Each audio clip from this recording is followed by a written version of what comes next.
Okay, we are live. All right. Please rise as you are able. I now call this meeting of City Council to order.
We acknowledge tonight that this meeting is taking place on the traditional land of the Anishinaabe people.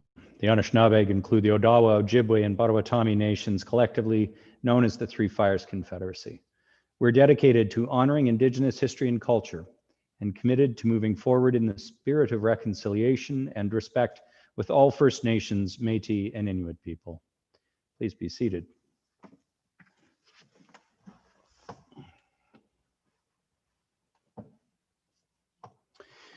Hey, ladies and gentlemen, welcome to our virtual council meeting tonight. I will remind everyone that, of course, due to the ongoing COVID-19 pandemic, City Council is continuing to practice physical distancing. All of the councillors and the executive management are participating via video conference. Members of EMT and the city clerk and senior leadership team with items on the agenda are not visible. However, they are available to answer any questions you might have during the course of the meeting and, of course, to aid in our decision making tonight. The first item on tonight's agenda is to confirm the minutes of the City Council meeting, which was held August 10th. They have been circulated. Are there any corrections to the minutes from August 10th? Seeing none, the minutes are adopted as printed and circulated. As we have no awards or recognition or report from officers tonight, we will move straight to the deputations with regards to matters on tonight's agenda. We have 7 deputations tonight, 2 on planning matters, which we will do last. First, we have 5 deputation requests related to motion 20G139 regarding the adoption of the International Holocaust Remembrance Alliance definition of anti-Semitism. The 2 deputations on the planning matters are related to, one related to motion 20P033, that is the zoning bylaw amendment application for Sean Mason Homes at 339 Veterans Drive, 341 Veterans Lane in 19 Montserrat. And then the other planning related deputation or matter is motion 20P071 regarding a zoning bylaw amendment application by Mario Lampert Holding Inc. That's 79 Gowan Street. So I will first call on Rabbi Audrey Kaufman on behalf of the Am Shalom congregation to deliver a deputation regarding the adoption of the IHRA definition of anti-Semitism. Rabbi Kaufman, welcome to Barrie City Council, and please note, in accordance with our procedural bylaw, a maximum of 5 minutes is permitted for your deputation. Welcome to Council. The floor is yours. Thank you, Mayor, and thank you for the opportunity to say a few words this evening regarding the motion to accept the International Holocaust Remembrance Alliance's definition of anti-Semitism. My intentions for this deputation are not to repeat verbatim my previous correspondences to you, but rather to state why IHRA's definition of anti-Semitism must exist and why it is crucial to our local Jewish community that the IHRA motion be accepted by the City of Barrie.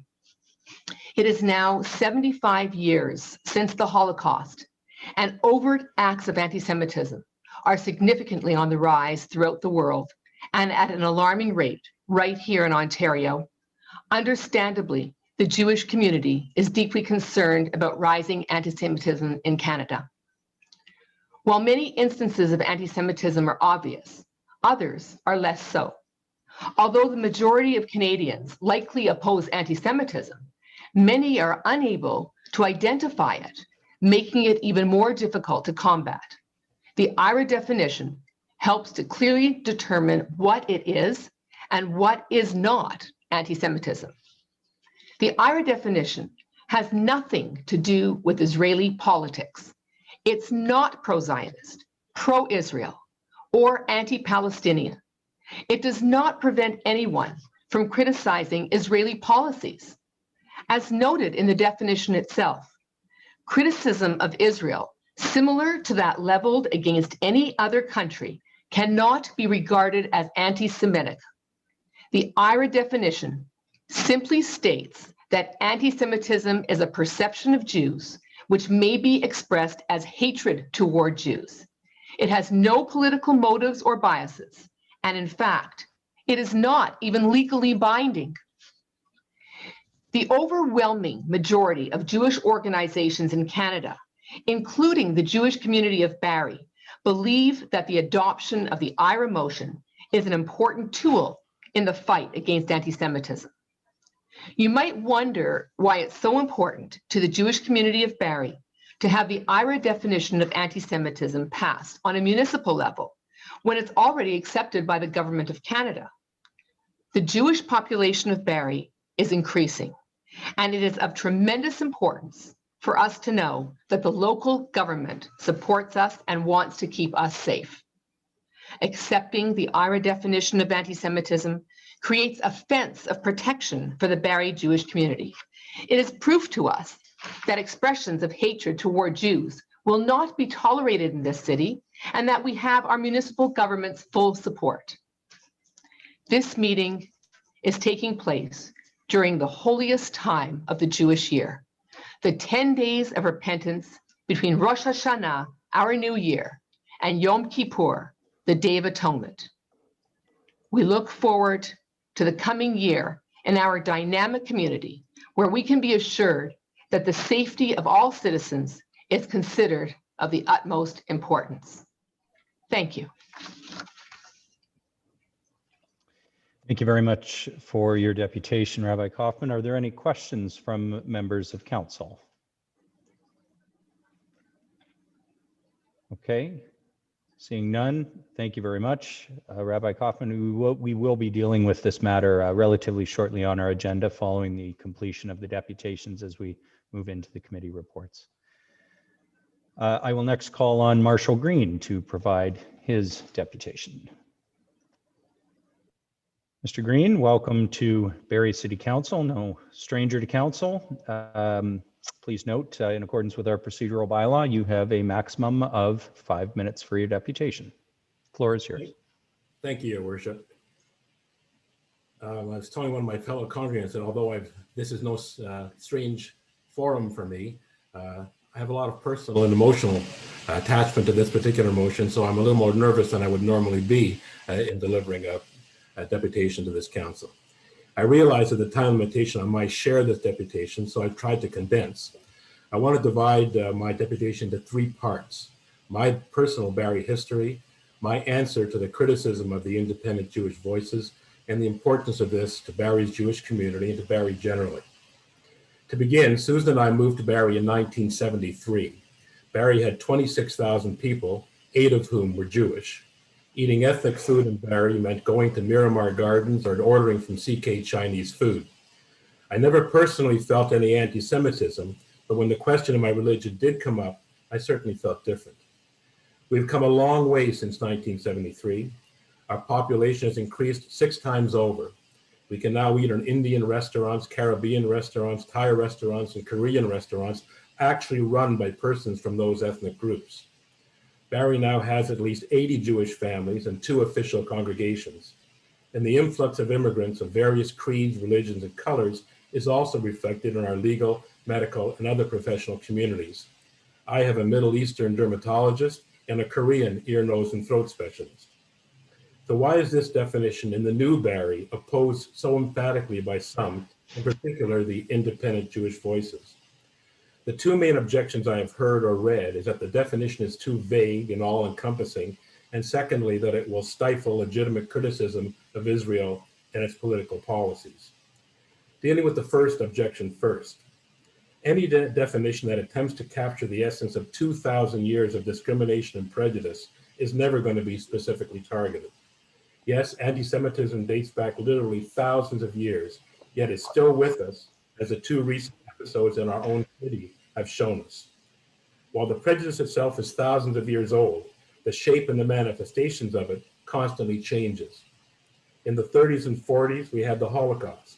Yet even after the war, my late father-in-law had to meet a quota to be allowed into law school. Jews were barred from buying some properties in Innisfil into the 1950s. The definition must be more non-specific than specific in order to cover the spectrum of prejudice that the term anti-Semitism covers. And by being less targeted, we honestly hope that it will allow itself to be adapted to other forms of prejudice against other racial, religious, and ethnic groups. As for being restrictive of legitimate criticism of Israel or being anti-Palestinian, keep in mind that 10 Ontario municipalities, the Government of Canada, 34 national governments worldwide, and the United Nations have all adopted this as a working definition. Do we really feel that the United Nations would adopt a definition that would restrict it from criticism of Israeli policy? I myself have been critical of many of Israel's domestic and foreign policies, and I can assure you that this definition, if this definition is ever used in any way to stifle criticism of Israel, you will hear from our congregation. So lastly, why is this important for our Jewish community and for Barrie itself? Firstly, the example of anti-Semitism that brings us here occurred in our city. Those of us like myself who have felt so comfortable for decades in our city have been rudely reminded that we are not exempt. We have children and grandchildren who work, play, go to school here, and work hard to support many community organizations. This is a way for the council of this city, our city, that we have supported not only by our tax dollars, but by our actions to publicly announce that they respect us and are willing to speak out for us. A municipal government is the closest of all governments to the people it serves. It should reflect and protect the principles, needs, and interests of those people. And why is it important for Barrie generally? As I mentioned earlier, Barrie is a much different place today than it was even 20 years ago. Barrie will grow and it will flourish by promoting the diversity that is becoming Barrie, by showing that it respects and is willing to protect people of all different races, ethnic groups, and religions who are now making the city their home. And yes, you may very well be asked to pass similar messages of support for other of these groups. Hopefully, it will not be after an episode like the one that has given impetus to our request. But by passing this motion against a prejudice that is 2,000 years old, the city is saying that no discrimination, no prejudice is part of our city culture. We stand against anyone or anything that disturbs the comfort of all who make this city the wonderful, diverse community that it has now become. I thank you for your attention. Thank you very much for your deputation. Mr. Green, are there any questions of the deputant from members of council? Okay, seeing none. Thank you very much, Mr. Green. I will now call upon Michael Spears to provide his deputation. Mr. Spears, welcome to Barrie City Council, and of course, in accordance with our procedural bylaw, I remind you that you have up to 5 minutes to provide your deputation, and the floor is yours.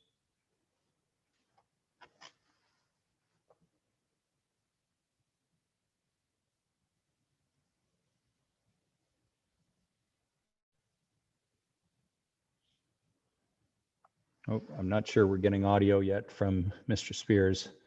Mr. Nolan, we can't hear the deputant at the moment. He is unmuted in Zoom. It may be a mute on his actual microphone or a mechanical button. Mr. Spears, we can't hear you yet.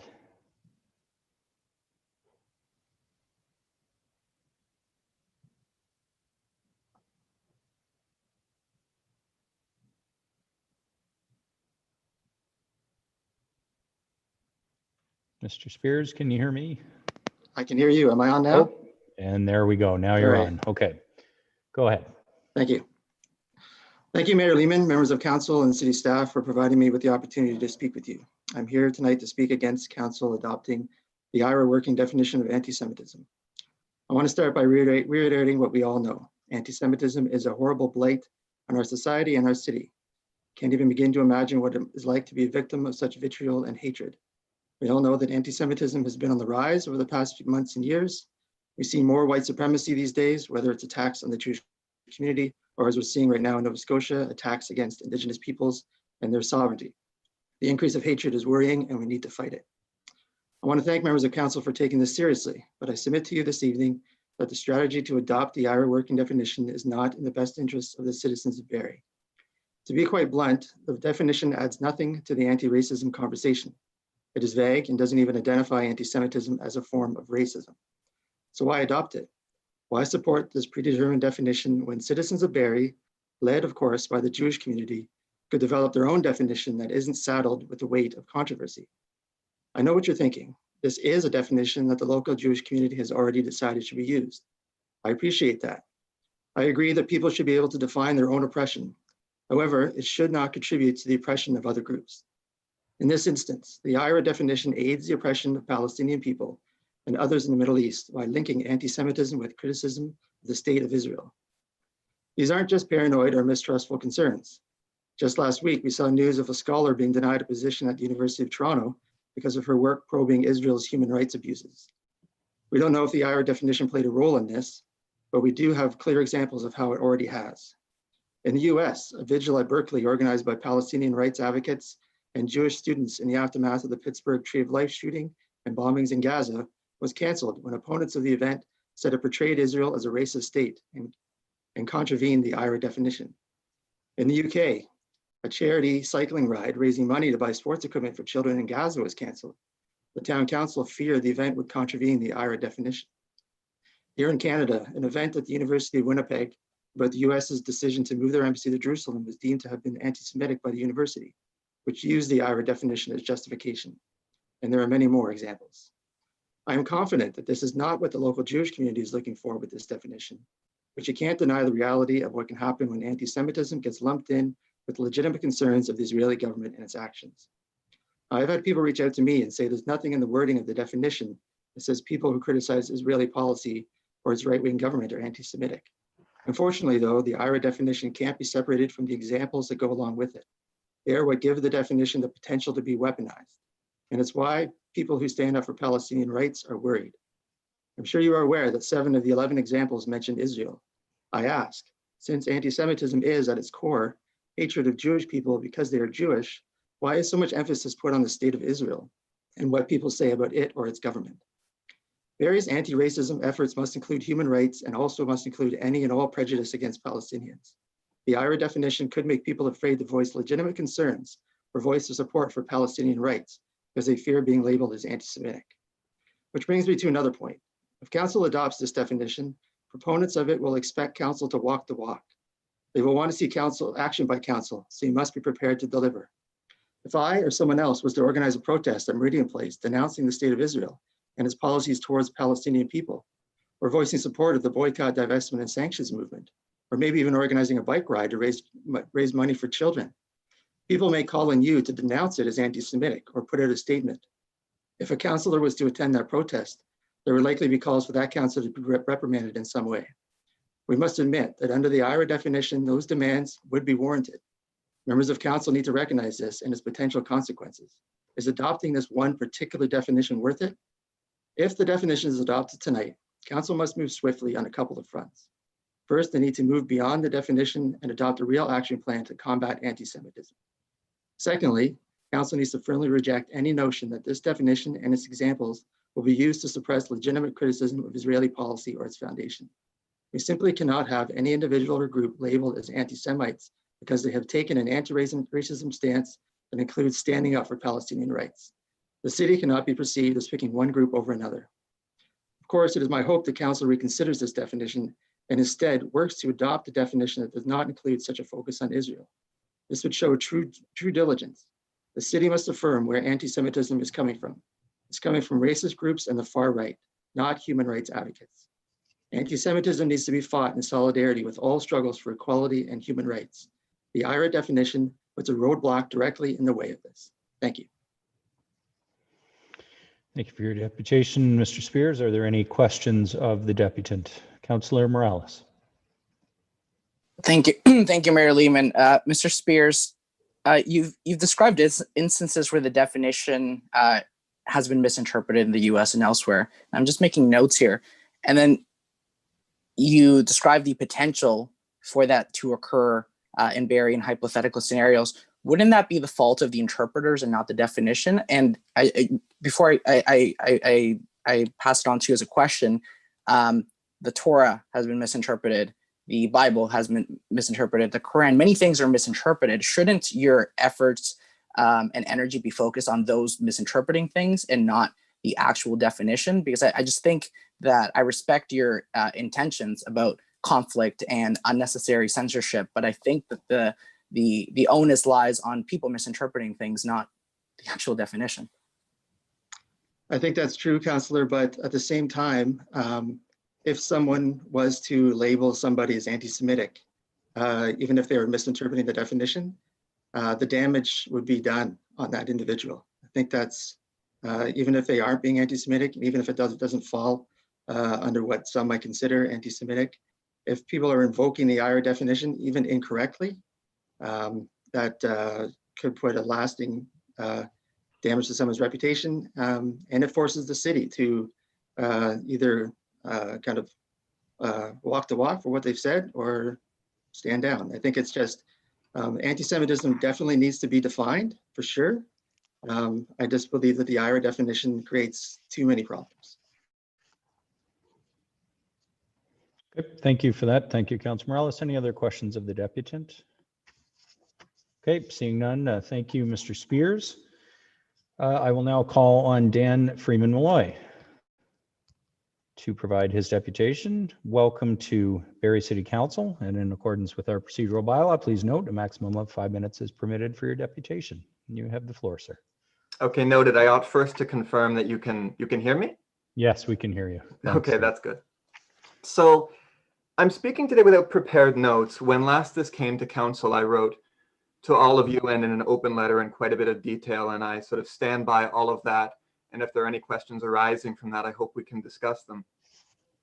The point I'd like at this point most thickly to underline is, if, as unfortunately seems possible, this motion is passed, it will mark the beginning and by no means the end of this discussion, because I really do know some of the people involved here that I'm hearing from, and I consider it plausible that people have good motives, but this is not a step forward, but frankly, a bit of an embarrassment. I mean, these are important issues that are being discussed with a combination of emptiness and examples associated with them that are downright counterproductive. Before proceeding, I'll maybe just briefly introduce myself, again, repeating from what I'd written to you, but I grew up in Barrie. My mother taught the Sunday school in the Jewish community for a while when we didn't have permanent facilities. Since I've engaged with these issues over years, including many visits to and interaction with research institutes in Palestine, pursuing my PhD under a prominent Israeli scholar in England. And I can again not strongly enough stress that in addition to being relatively empty, this is a counterproductive resolution as worded. Now, we've seen a lot of this really since the murder of George Floyd in May, where we're remembering that from every single political walk of life, people nowadays lay claim to anti-racist principles. And I'm glad to see too that you open the council meeting with Indigenous land acknowledgements. But is it the case, as we often hear, that Canada and Israel have shared values? Is it the case that Canada, in settling Indigenous land, can be called racist? Is it the case that Israel, in doing likewise, can be called racist? The examples attached to the IHRA definition suggest that it's racist to have those discussions. And that's very dangerous, not only in silencing Palestinians who are speaking to their ongoing oppression, but also in lending a legitimacy to anti-Semitism by pretending that people who are outraged about Israeli atrocities are doing this thing, anti-Semitism, which is in fact something very different, which is bigotry, and around which we can all unite to fight. So I would again just underscore that if this, and I again respectfully submit, meaningless and worse definition gets passed, I really hope that people will follow through on their commitment to see that as compatible, though it's not, but if you think it is, fine, with principled positions on Palestine. Because although these weren't discussions that are happening in Barrie, there will be now. There are those of us who will make sure that these are discussions where we'll have to, hopefully maybe this upcoming November International Day of Solidarity with the Palestinian people can be the first that was marked in Barrie, because these are attempts beneath these initiatives to impose a chilling effect on important democratic discussions. And those need to be, those frankly need to sort of backfire. So again, I really hope you just set this aside and we can continue this discussion on a more productive basis.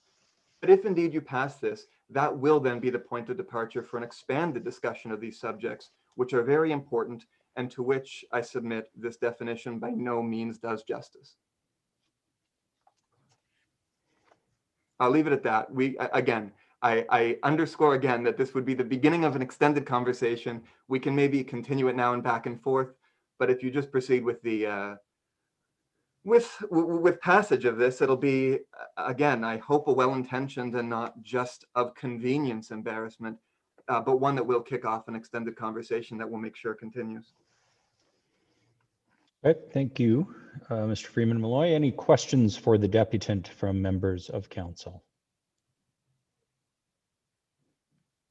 Okay, with that, thank you very much for your deputation, sir. Appreciate you coming and making your comments tonight. Our last deputation on this matter is Noah Shack. Mr. Shack, welcome to Barrie City Council. And in accordance with our procedural bylaw, you have up to 5 minutes for your deputation. The floor is yours. Thank you very much for welcoming me here this evening. As you said, my name is Noah Shack, and I'm here on behalf of the Center for Israel and Jewish Affairs, the advocacy agent of the Jewish Federations of Canada. All around the world, we're seeing a rise in anti-Semitism. Conspiracy theories and epithets we hoped were lost to a different time have resurfaced, sometimes with deadly violence and often with a new facade. We're fortunate to call Canada home, perhaps the greatest country to live in as a minority, but even here we're not immune. According to Statistics Canada data, an anti-Semitic hate crime takes place on average once every 24 hours here. Jewish people are resilient, but there is considerable fear about what will happen if rising anti-Semitism is left unchecked. Smaller Jewish communities, like the vibrant community in Barrie, rely more on the support and friendship of their non-Jewish neighbors and are in many ways more exposed. But history shows us that anti-Semitism left unchecked doesn't just mean a dangerous situation for Jews. It erodes the fabric of our society as a whole, to the detriment of Jews and non-Jews alike. The first step towards effectively addressing anti-Semitism in our midst is to ensure we can effectively identify it when it rears its ugly head. It's a toxic virus that has mutated over the centuries, and it is important we recognize all its contemporary forms. This will ensure a shared understanding and empower us to work together toward a better future for us all. This is why 34 countries, including Canada, have endorsed the definition, as have the European Parliament and the United Nations. Our federal government has made it a cornerstone of its national anti-racism strategy, and a bill before the provincial legislature passed second reading recently with support from both government and the official opposition. The definition is about anti-Semitism, not international politics. It is written as a helpful guide to assist in the consideration of whether something is anti-Semitic or not, providing some clear, context-contingent parameters to frame the inquiry. Those who oppose this definition willfully distort its contents, and the suggestion of an ulterior, nefarious motive lurking between the lines of this definition is frankly offensive. The only unequivocal, concrete, absolute element in the definition is the declaration that criticism of Israel similar to that leveled against any other country cannot be regarded as anti-Semitic. Israel only enters the conversation because of the deep connection between the vast majority of Jews in Israel, and because anti-Semites have come to use Israel as a placeholder for Jews some of the time.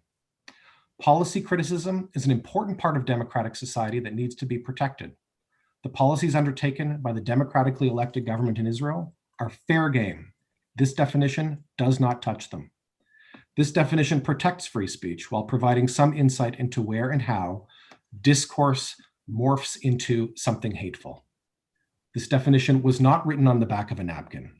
The IHRA was established in 1998, and the definition was the product of a deliberate process involving experts in the field of anti-Semitism. It was adopted in 2016 by consensus.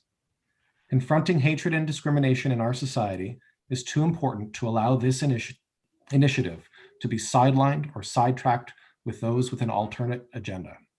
I commend you for your leadership in bringing this important motion forward. It means a lot to our community to see people like you standing up against anti-Semitism during this time of great uncertainty. Thank you very much for your consideration and your support. Thank you very much for your deputation, Mr. Shack. Any questions of the deputant from members of council? Okay, seeing none, thank you, Mr. Shack, for being here remotely, but from a distance.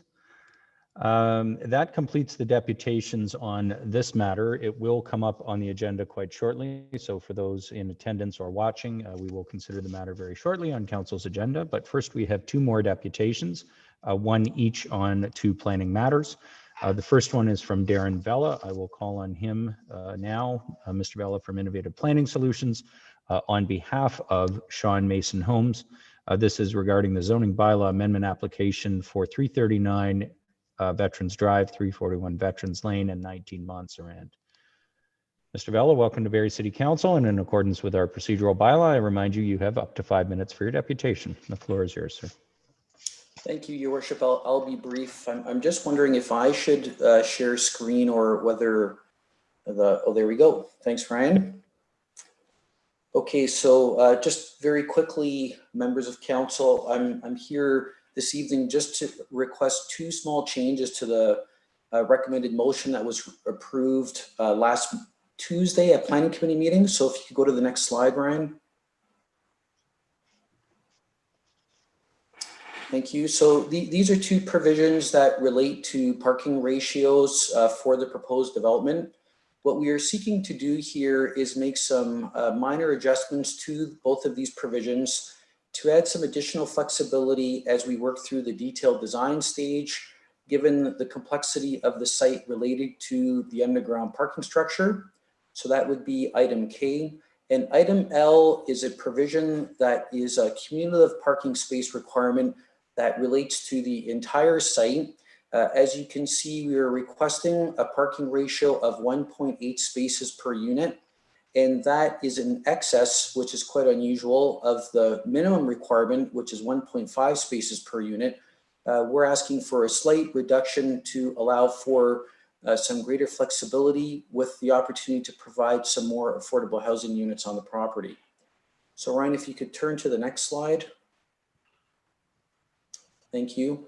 So, Your Worship, what this really relates to first and foremost is the parking structure associated with the walk-up apartment building. So that building is framing in the corner of Veterans Drive and Montserrat Street. So the underground parking structure we've outlined with a thick dashed line. And as you can see, that parking structure is currently proposed to be located underneath the main condominium road entering the development.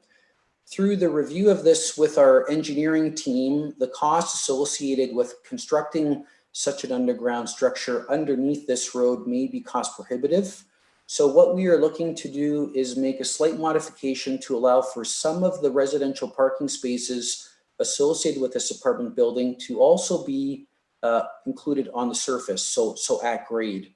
So that does a couple different things. It allows us to provide for more affordable units in this location, something that the official plan strives for. And it just allows for the ability to build this site given the changing circumstances that we are all going through with COVID-19.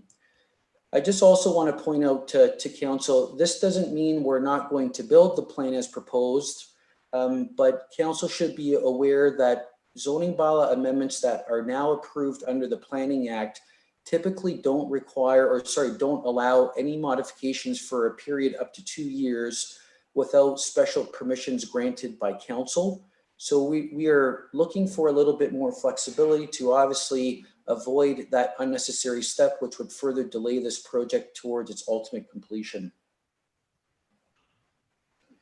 Other than that, Your Worship, the total parking spaces relating to the townhouse units, I just would like to note that there are a number of townhouse units along the block fronting Veterans Drive that actually have 4 parking spaces per unit. So that, as I'm sure you can appreciate, is a little bit excessive. So we're looking for some flexibility, not to increase the number of units, but maybe contain within some of those units the ability for a second suite to once again add some more affordable housing for those units fronting Veterans Drive. So I'd be happy to answer any questions, and that concludes my presentation. Okay, thank you very much, Mr. Vella. Members of council, do you have any questions of the deputant? Okay, seeing none. Oh, sorry, Councillor Riepma and then Councillor Congo. Go ahead, Councillor Riepma. Thank you, Mr. Mayor. I have a couple of questions of the applicant, and the first one is, you mentioned affordable units. How many affordable units were there previously in terms of what we approved last week versus how many now? Through Your Worship, to Claire Riepma. Good to see you, Mr. Riepma. So the motion that was approved at Planning Committee last Tuesday did not approve any affordable units at all. And the reason being is because to have an affordable unit, for example, with a $50,000 to $70,000 underground parking structure would not be feasible. That wouldn't be something where we could make the numbers work to make that unit affordable. So what we are planning to do now is have 3 parking spaces at surface for that apartment building, which would allow us to have 3 affordable units contained within that building.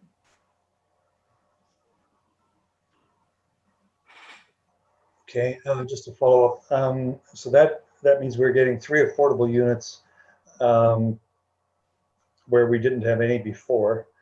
How many parking spaces overall in this development were part of our approval last week, and how many parking spaces are you seeking tonight? Through Your Worship, to Councillor Riepma. So the parking unit breakdown is there's 73 units in total on this site. There's 35 townhouses and 38 apartment units. We have a total of 135 parking spaces for the 73 units, which in my opinion is satisfactory based on similar projects that have been approved nearby on Essa Road. So Councillor Riepma, we're not suggesting that that number is going to change. We're suggesting that the bylaw needs to be a little bit flexible to allow us to look at this in a little more detail through the detailed design. So what it may result in, for example, is the apartment building may ultimately have to lose units in order to make it work for the parking structure. But the way the bylaw is written right now is it does not provide the flexibility for that to happen. Okay. And then I think my final question is, how many of these parking spaces are counted as being inside a garage? And I'm not thinking about the underground garage, but inside the garage, because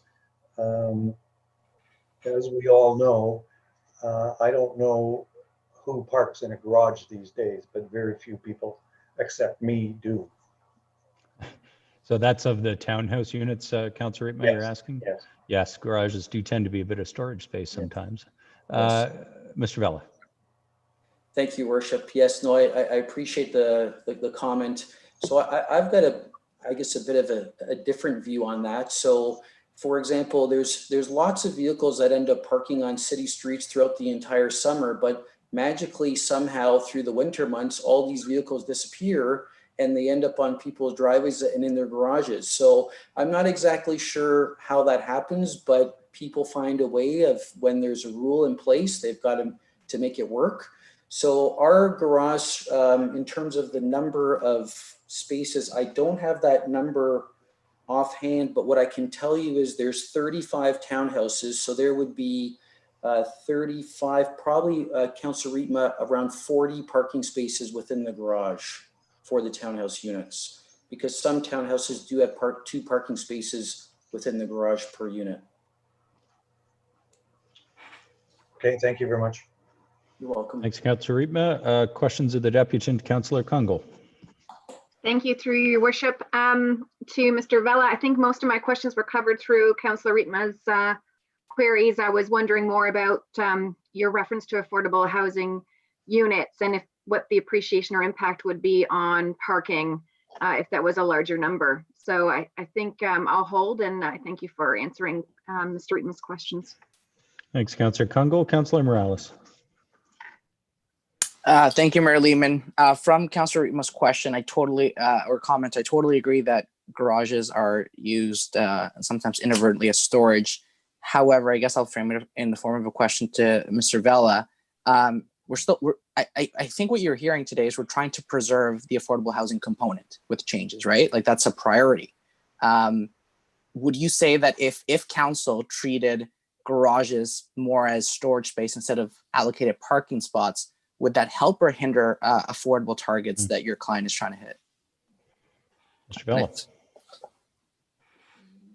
I think it would hurt it. So what we're really trying to do here is build some flexibility in.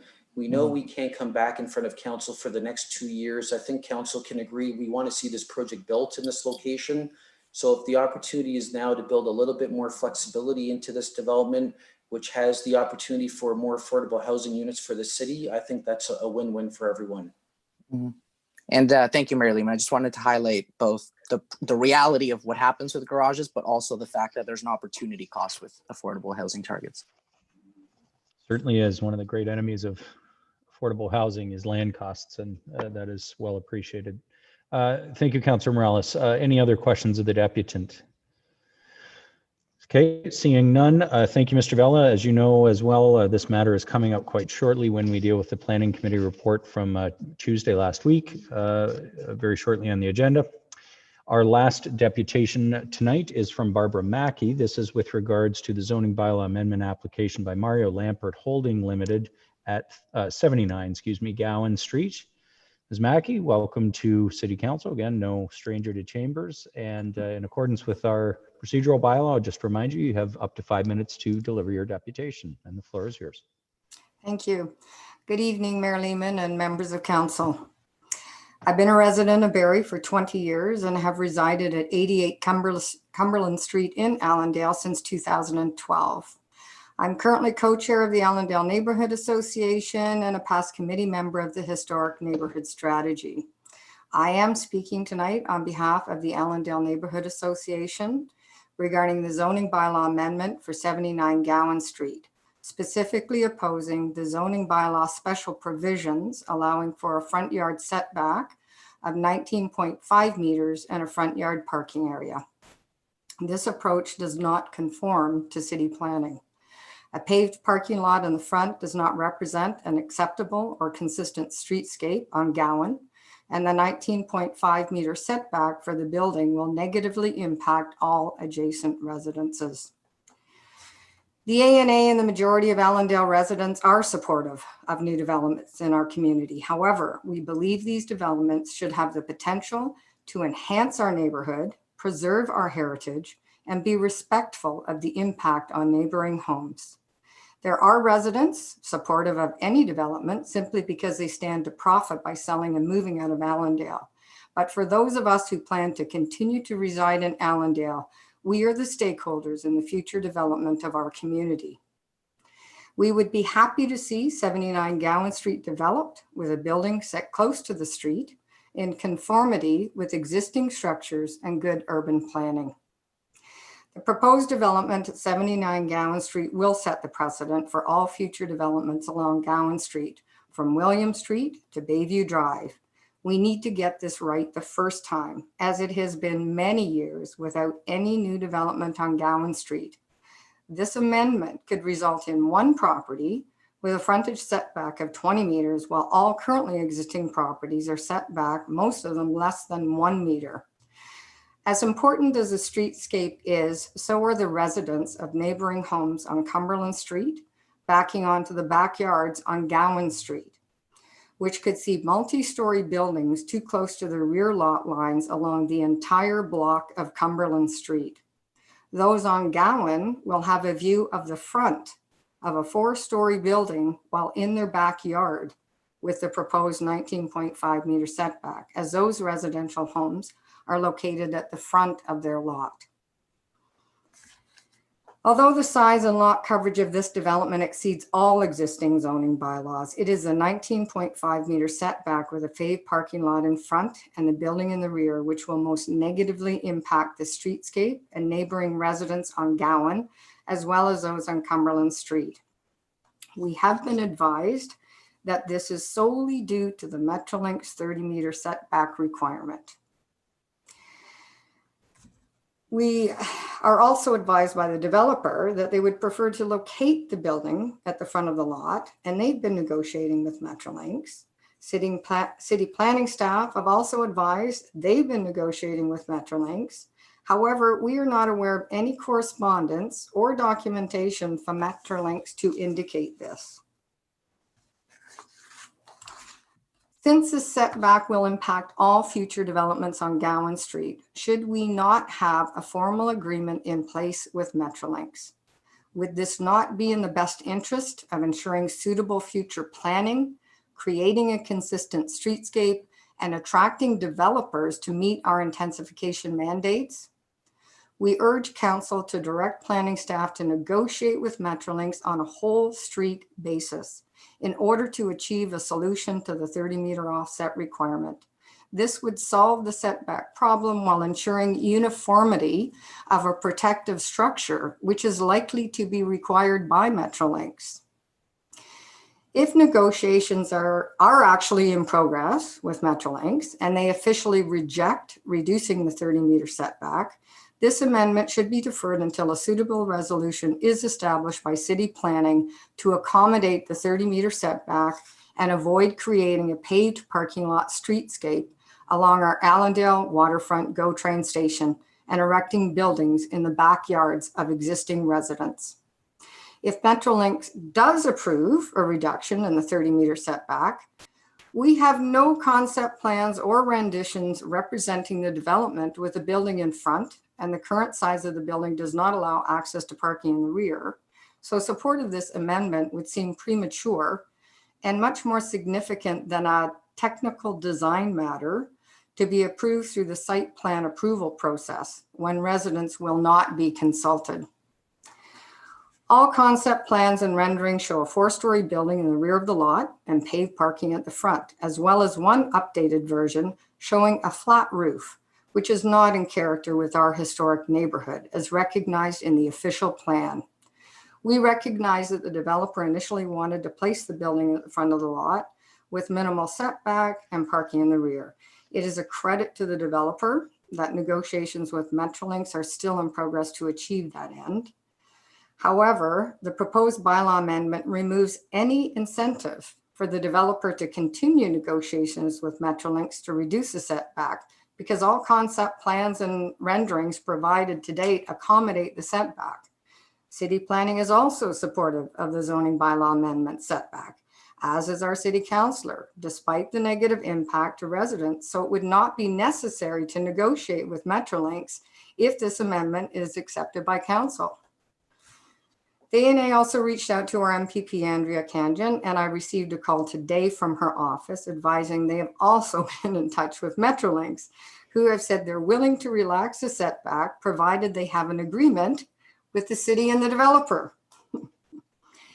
In conclusion, we urge council to resolve the setback problem for the length of Gowan Street uniformly in order to promote the redevelopment of the street in a manner consistent with good urban planning and in an effort to support future developers from the added time and expense currently required to deal with Metrolinx.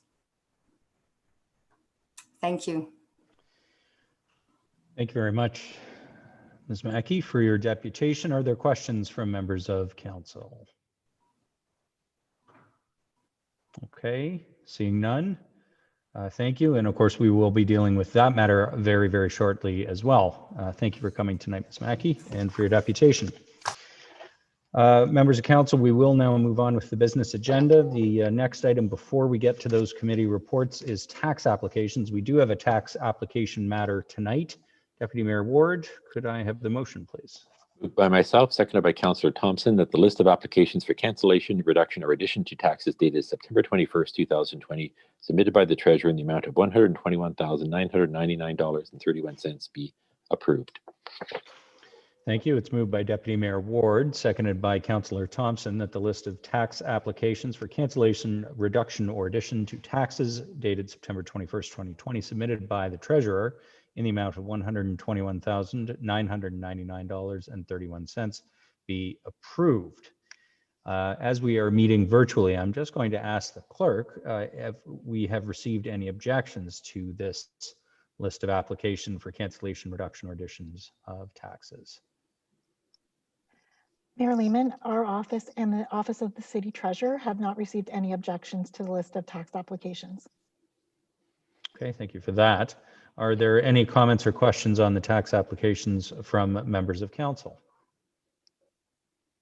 Okay, seeing none, I will take the vote. Those in favor, please indicate. Are any opposed? None. None opposed. That carries unanimously.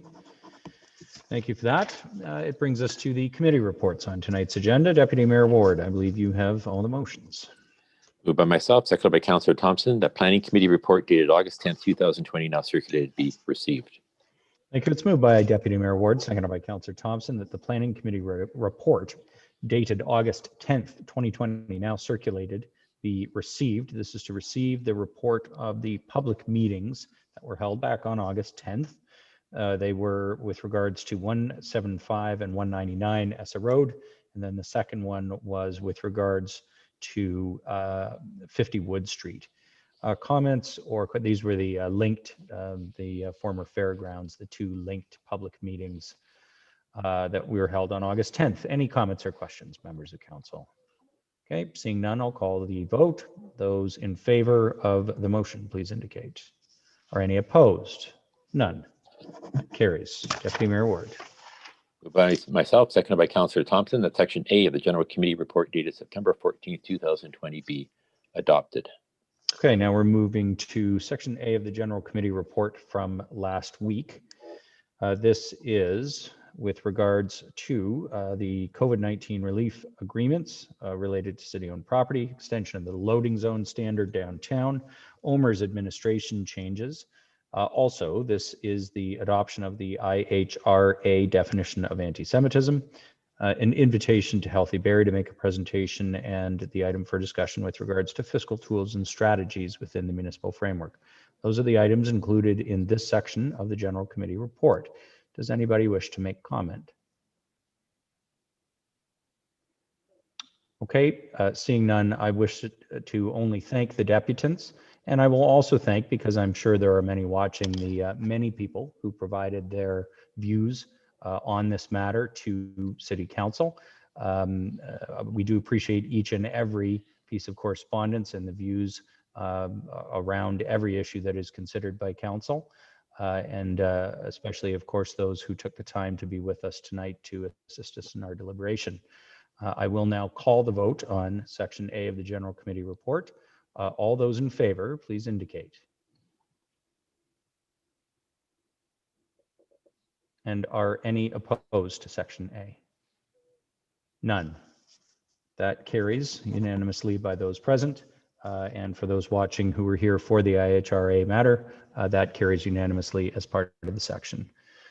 Thank you, members of council. Section B, Deputy Mayor Ward. Moved by myself, seconded by Councillor Thompson, that Section B of the General Committee report dated September 14th, 2020 be adopted. Thank you. It's moved by Deputy Mayor Ward, seconded by Councillor Thompson. Section B of the General Committee report dated September 14th, 2020 be adopted. This is the motion that was adopted regarding the Shacks World facility analysis. Comments or questions? Seeing none, I'll call the question. Those in favor of Section B, please indicate. Are any opposed?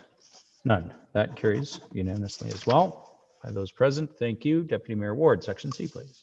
Moved by myself, seconded by Councillor Thompson, that Section C of the General Committee Report dated September 14th, 2020 be received. Thank you. It's moved by Deputy Mayor Ward, seconded by Councillor Thompson, that Section C of the General Committee Report dated September 14th, 2020 be received. This is with regards to the investigation of the purchase of 66 Dunlop. That matter was withdrawn, so we simply received this motion. Any comments on it? Okay, seeing none, I'll call the question. Those in favor of Section C, please indicate. Any opposed? None. That carries unanimously. Section D, please. Moved by myself, seconded by Councillor Thompson, that Section D of the General Committee Report dated September 14th, 2020 be adopted. Thank you. It's moved by Deputy Mayor Ward, seconded by Councillor Thompson, that Section D of the General Committee Report dated September 14th, 2020 be adopted. This is with regards to free transit for high school students. I understand there's an amendment. Councillor Kungl. Yes, thank you, Your Worship. I'd like to table an amendment to the motion. In particular, oh, sorry. Go ahead. In particular, I believe it's provided in writing, but that we strike bullet 3 from the current motion and keep the rest. That basically notes that we're removing any contingency on this potentially moving forward based on the health unit having to remove passenger capacity limits on Barrie Trent. I'll just get that on the floor. Just read that and get it on the floor. So moved by Councillor Kungl, seconded by Councillor Gary Harvey, that motion 20G144, Section D of the General Committee Report dated September 14th, 2020 concerning free transit for Barrie High School students be amended by deleting paragraph 3 and renumbering the remaining paragraph accordingly. Councillor Kungl, did you wish to make any remarks about this? Yes, thank you. And then I'll pass it to Councillor Harvey for any additional comments. Wanting to, of course, see that this the intention of this is to provide free transit to students. Considering COVID and trends we're seeing, I believe that if we want to see this potentially succeed or create some capacity, free capacity for students, that it would be diligent of us to remove bullet 3. Bullet 3 currently, in the way it's framed, presents that the whole initiative is contingent on the health unit removing transit capacity limits from a public safety lens. I'm hoping council can agree that at this time, ideally, we'll look to the health unit to continue to implement due diligence and public safety and see what we can provide within the current limitations while we are still seeing impacts of COVID and COVID rates in the region. Happy to take questions. Okay, thanks, Councillor Kungl. Councillor Harvey, did you want to speak to that? And then I see Councillor Thompson. The only thing that I will add, Your Worship, is because I think Councillor Kungl hit it on the head there. Unfortunately, we've seen rising numbers across the province, even here in Simcoe County, and the reality of it is none of us anticipate that there's going to be any lessening of the rules, and it'll actually be probably to the contrary, that we're probably going to be potentially seeing some tightening of the rules if we continue on the pendulum where we're going down right now. So obviously all of us around the table probably want to make sure that this program succeeds, and by removing this section that enables that to occur. Okay, thanks, Councillor Harvey. Councillor Thompson. Thank you, Mayor Lehman. Through you to maybe Mr. Forsyth or Ms. Reed, by removing this provision, would our provider, would this cause a problem with our drivers and stuff if the health unit wasn't in support of this? Like, could it cause labor unrest because the health unit wouldn't approve it? And then would they want things in place? Ms. James Reed. Through you, Mayor Lehman, to Councillor Thompson. Thank you for the question. Currently, the capacity that we have on our conventional buses is 20, and that's in order to allow physical distancing while the riders and passengers are still wearing masks. My understanding of the intent of this amendment from Councillor Kungl is not to change anything to do with our rules with the health unit. We would still be following the health unit. So I don't see that there would be any operational impact with our provider MVT. We do have some operational concerns, however, and we can report back on that as part of our report back if this motion passes tonight. Just in particular, at some of our busier schools where there could be a potentially 1,500 students and only 10 people, let's say, on the bus, and we only would have 10 spots. So we do have some operational concerns with that, but that's something that we certainly will report back to. Thanks, Councillor Thompson. Councillor Harris.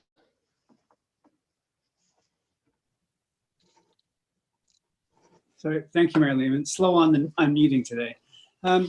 Similar to Councillor Thompson, I was wondering, and this item was placed in the motion, I'm sure, for good purpose. And I'm wondering, do we have metrics around the time of day? This is going to be effective on a certain time of day where the students would be coming out and getting home. Is that a time that we typically have high ridership, which would affect maybe seniors going to appointments or folks getting back and forth from work? So customers who are paying for transit. How is that factored in already, and what's the risk of not keeping that factor in the equation for current riders? Sorry, a question for you, Mayor Lehman, to Mr. Forsyth, if he's here, or sure, Mr. Forsyth. Yeah, sorry. Through you, Mayor, to Councillor Harris, we'll definitely report back. We're planning to report back with details kind of on a school by school basis. Some schools, we believe there'll be a much higher pinch point on that from some of our initial data. Other schools that may be in an area where there is more Barrie transit service, maybe be more beneficial. But we are going to report back to council with some of those metrics so we can try to understand the risk more fully before making the final decision. Sorry. Thank you. Thanks, Councillor Harris. Councillor McCann. Thank you, Mayor Lehman. I'm just going to maybe expand on Councillor Harris's question, because I do have a concern. When I brought this to the table last week, I did have a lengthy conversation with Mr. Forsyth, and stopping not the viewership, sorry, the ridership that currently exists right now. I would hate to see us block anybody that uses city transit between 12:30 and 2:30. Maybe Mr. Forsyth could maybe give me a little more information on how he's going to be able to track if ridership is stagnant from regular users. Mr. Forsyth.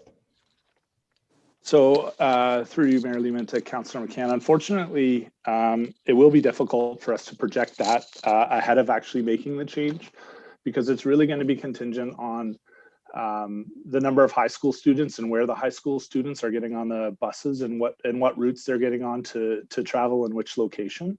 So we will have preliminary numbers that will show you, based on the last, call it, week and a half when that school has been in place, where the ridership is.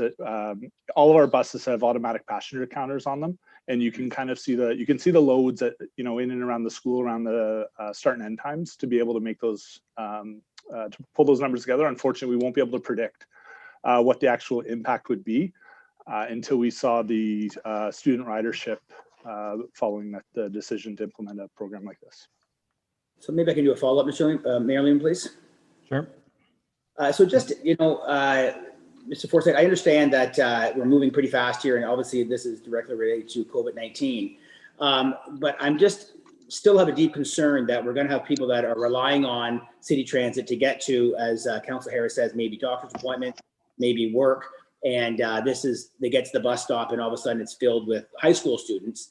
That's why we put paragraph 3 in there, would give you the flexibility to, move around that so you wouldn't have to come back to council. I'm going to support Councillor Kungle's, amendment, but I would like to see you and Rebecca's staff come up with something that maybe we can find, that we can, track this a bit much better from our readership, whether it's a pamphlet, whether they can email in, whether they can call in. And if we're getting an overflow of this becomes problematic, I think we need to make adjustments very quickly. So I'll leave it at that. I mean, you and I have talked today in length about this as well. I just want to do what's best for the city. So thank you. Thanks, Councillor McCann. Any further comments on the amendment that is on the floor? Okay, I'll just speak in favor of the amendment before I call the vote. Thanks, Councillor Harris and Councillor McCann for the concerns. I agree with them. However, I don't think the answer is to pack more people onto the bus in the middle of rising caseloads. So I'm entirely in support of the amendment, and we'll see where we go from here. So with that, I will call the question on the amendment. Those in favor, please indicate. Those opposed? None. That carries unanimously. On the motion as amended, any further comments or questions? Okay, seeing none, I'll call the question on section D as amended. Those in favor, please indicate. And opposed? None. That carries. Okay, thanks, members of council. Deputy Mayor Ward, we're on to section E. Moved by myself, seconded by Councillor Thompson, that section E of the General Committee report dated September 14th, 2020 be adopted. Thank you. It's moved by Deputy Mayor Ward, seconded by Councillor Thompson, that section E of the General Committee report dated September 14th, 2020 be adopted. This is with regards to the Simcoe County Alliance to End Homelessberry chapter, the response to their correspondence to us concerning the update on Milligan's Pond. Councillor McCann. Thank you, Mayor Lehman. Is that Two Arbor Trail in this one as well? No, that's in the Planning Committee report. Okay, sorry about that. Thank you. Okay, I think there was potentially an amendment on this one as well.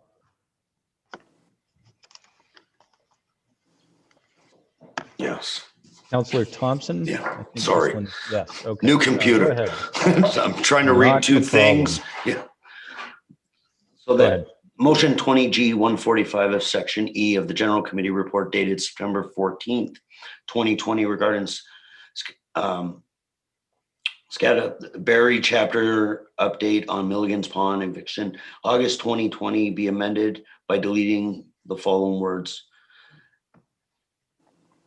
Concerning enforcement that no camping and park use bylaw with discreet to ensure that enforcement does not criminalize homelessness, and be replaced them with the following concerns that discreet use by city staff when responding to matters related to camping in municipal parks. Okay, we have an amendment. It's moved by Councillor Thompson, seconded by Deputy Mayor Ward. That motion 20G 145 of section E of the General Committee report dated September 14th, 2020 regarding the Scatterberry chapter update on the Milligan's Pond eviction August 2020 be amended by deleting the words, quote, concerning enforcing the no camping and parks use bylaw with discretion to ensure that enforcement does not criminalize homelessness, and replacing with the following concerning the discretion used by city staff when responding to matters related to camping in municipal parks. Councillor Thompson, and seconded by Deputy Mayor Ward. Councillor Thompson, did you care to speak to that? Thanks, Mayor Lehman. Not much. It's just the wording, and it was very similar to a motion that was defeated in council. So I just think this word gives staff the opportunity to respond to it, and I truly believe that was the intentions of it. So that's pretty much it. Thanks. Okay. Others wish to speak to this? Councillor Jim Harris. Thank you, Mayor Lehman. I will support this. I do like the removal of the word criminalize, and in our bylaw enforcement, these aren't criminal charges, and so I think it's important to differentiate where criminal activity is and isn't. So people who are in violation of our bylaws aren't criminals. And I believe in the case of Milligan's Pond and the removal of the individuals there, at the time of removal, nobody was laid a bylaw infraction in that instance. So I think our staff have a very good history of supporting people and not laying the bylaw charges against them. And certainly it's not a criminal charge as well. So I will support this. Thank you. Okay. Thank you, Councillor Harris. Councillor Kungle. Thank you, Your Worship. Just a comment, and thank you to Councillor Thompson for providing the amendment. You do capture for me, as the one who asked for the referral to staff, the intention of that and the invitation that's embedded into that document from SCADA. So thank you for that. And great points made. So happy to see this move forward with that amendment. Thanks, Councillor Kungle. Any other comments on the amendment? Okay. Yeah, I'm going to support the amendment as well, and for a couple of reasons. First of all, I do want to say thanks to SCADA for the correspondence and for following up with the individuals, because all too often, events pass us by, we move on to necessarily the many other things on our agenda, and the follow-up and understanding the long-term impact of situations such as Milligan's Pond is critically important. And they did very good work, I think, in providing us some of those numbers in the situation. It's my understanding our staff have never even issued a violation under the bylaw. So it's not even just not criminalizing, it's they haven't even ticketed. But I think the other thing that is worth noting in the amendment that I really do like is a lot of the matters related to camping in public spaces and homeless individuals experiencing homelessness being in public spaces actually aren't covered under these two particular bylaws. There are a whole variety of issues, not least of which is the fact that they have literally nowhere else to go. But it raises issues such as sanitation and garbage and service delivery to them and so forth. So by broadening this a little bit, I think it's going to allow our staff a more fulsome response, at least to the correspondence. So I'll support the amendment and I will call the question on it. Please indicate all those in favor of the amendment. Any opposed? None. That carries. On the main motion as amended, section E, any further comment? Okay, I'll call the question. Those in favor of section E, please indicate. Are any opposed? None. That carries unanimously as well. Thanks for that. Deputy Mayor Ward, we're on to the Planning Committee report from Tuesday, September 15th. Go ahead. Moved by myself, seconded by Councillor Thompson, that section A of the Planning Committee report dated September 16th, 2020 be adopted. And I have an amendment for this one. Okay, thank you. It's moved by Deputy Mayor Ward and seconded by Councillor Thompson that section A of the Planning Committee report dated September 15th, 2020 be adopted. I'm aware there's an amendment to separate a matter to allow a member of council to declare a conflict. So that amendment will come forward. This is section A of the Planning Committee report. It includes the matter that was covered in the deputation, 339 Veterans Drive and 341 Veterans Lane, 2 Arbor Trail, the temporary use bylaw for agriculture uses at Highway 400 and Harvey Road, also the 97 Miller Drive zoning bylaw amendment and the zoning bylaw amendment for 989 Yonge Street. So the amendment, Deputy Mayor Ward, I think, is to pull one of these matters out. Yep. Moved by myself, seconded by Councillor Thompson, that motion 20P034 concerning the zoning bylaw amendment for 2 Arbor Trail be separated and reintroduced as section E. Thank you. It's moved by Deputy Mayor Ward, seconded by Councillor Thompson, that motion 20P034 concerning zoning bylaw amendment at 2 Arbor Trail be separated and reintroduced as section E. Comments or questions on the motion to separate? Okay, seeing none, I'll call the question. Those in favor? Any opposed? None. That carries. Okay, on section A as amended, so that no longer contains the 2 Arbor Trail matter, but on the other 4 matters that are included. Councillor Harvey, go ahead. Thank you, Your Worship. I have an amendment to the first one. Yep, go ahead. Moved by myself and seconded by Councillor Thompson, that motion 20P033 of section A of the Planning Committee report dated September 15th, 2020, concerning a zoning bylaw amendment application by Sean Mason Homes, Veterans Lane, Inc., 339 Veterans Drive, 341 Veterans Lane, and 19 Montserrat Street be amended as followed by deleting paragraph 1K and replace it with the following. So K would read, permit a minimum ratio of 1 space per unit for the proposed walk-up apartment building through the provision of underground structured parking spaces and 3 surface parking spaces, whereas 1.5 per unit is required as per section 4.6.1.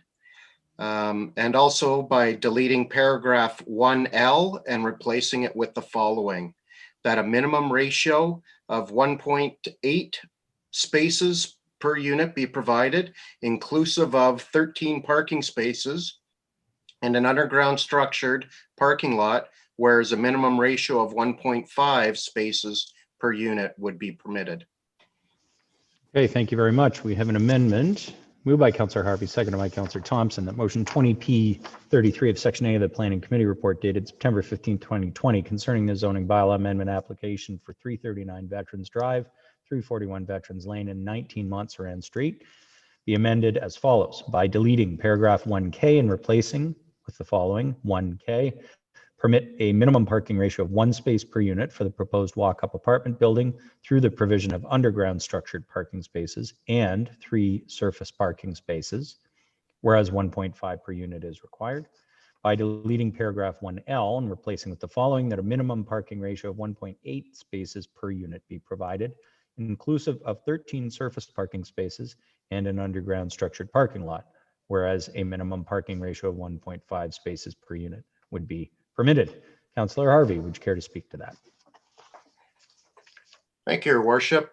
Just following up with the applicant's deputation earlier, this would afford this application to have a little more flexibility as it goes through final site plan approval, and also afford the opportunity for some affordable units, whereas without this, the affordable piece may get lost, especially due to the cost of the underground parking spaces, as originally there was going to be no parking spaces above grade dedicated for the apartment units.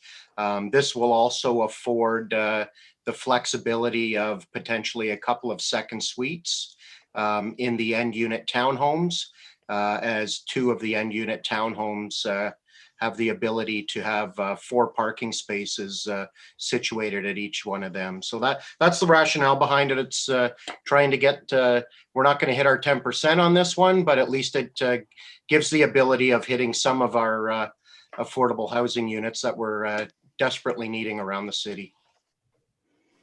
Thanks for that, Councillor Harvey. Does anyone wish to comment on the amendment? Councillor Riepma.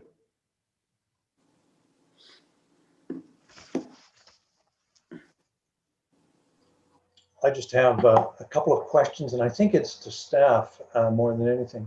The first one is, how do we make sure that we actually get these 3 affordable units for the long term? And the second question is staff comfortable with the proposed amendments?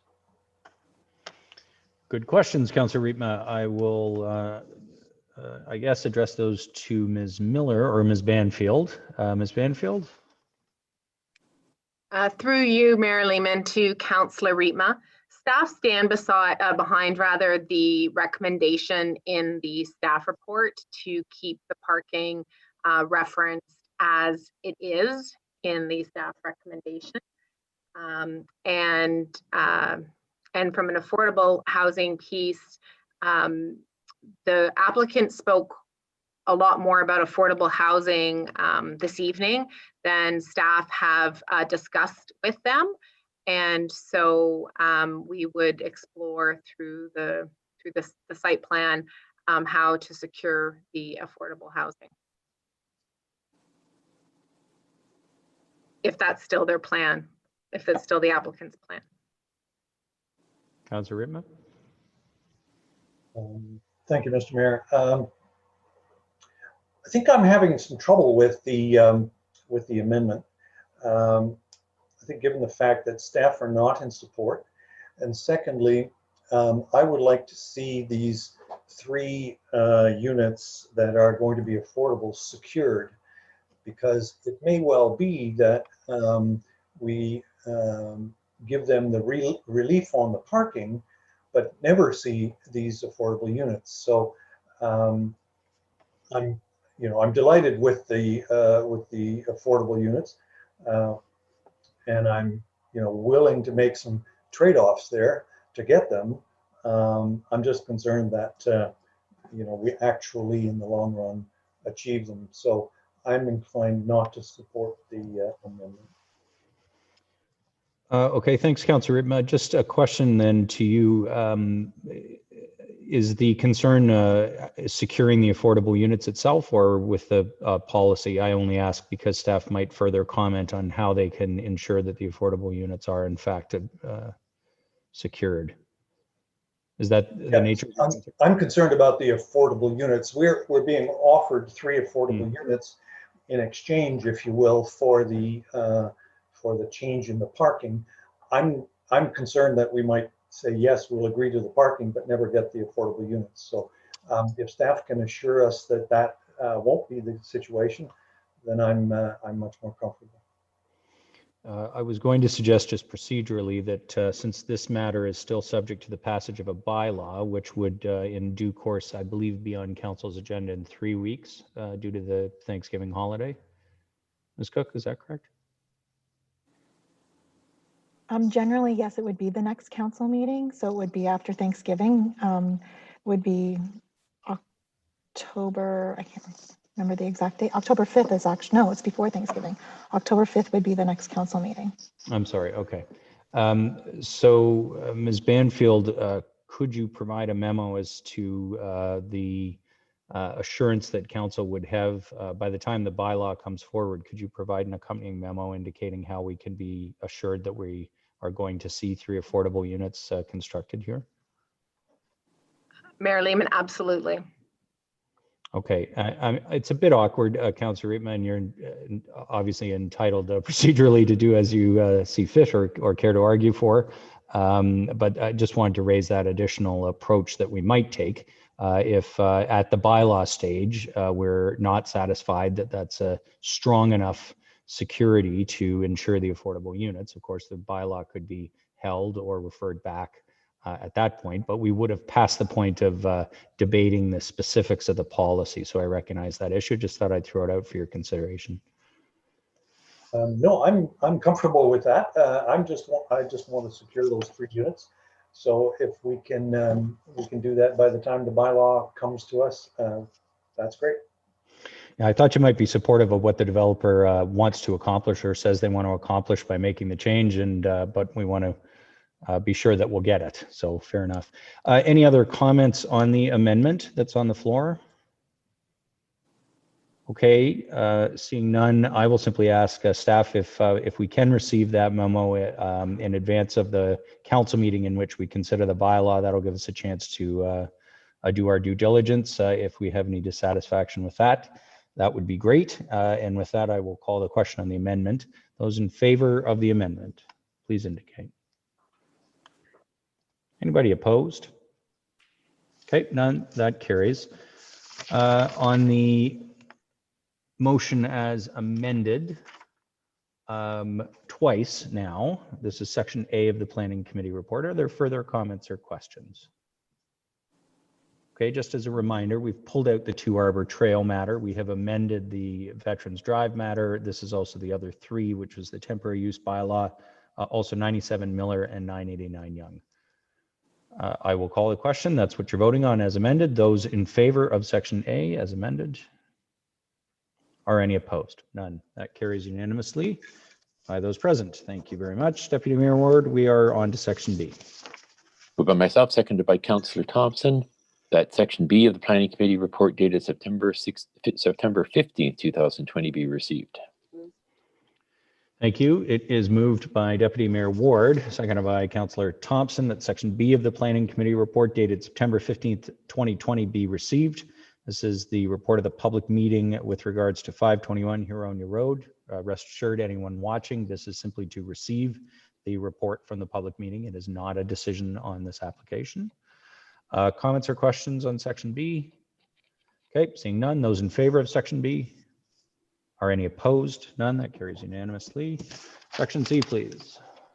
Moved by myself, seconded by Councillor Thompson, that Section C of the Planning Committee report dated September 15, 2020 be received.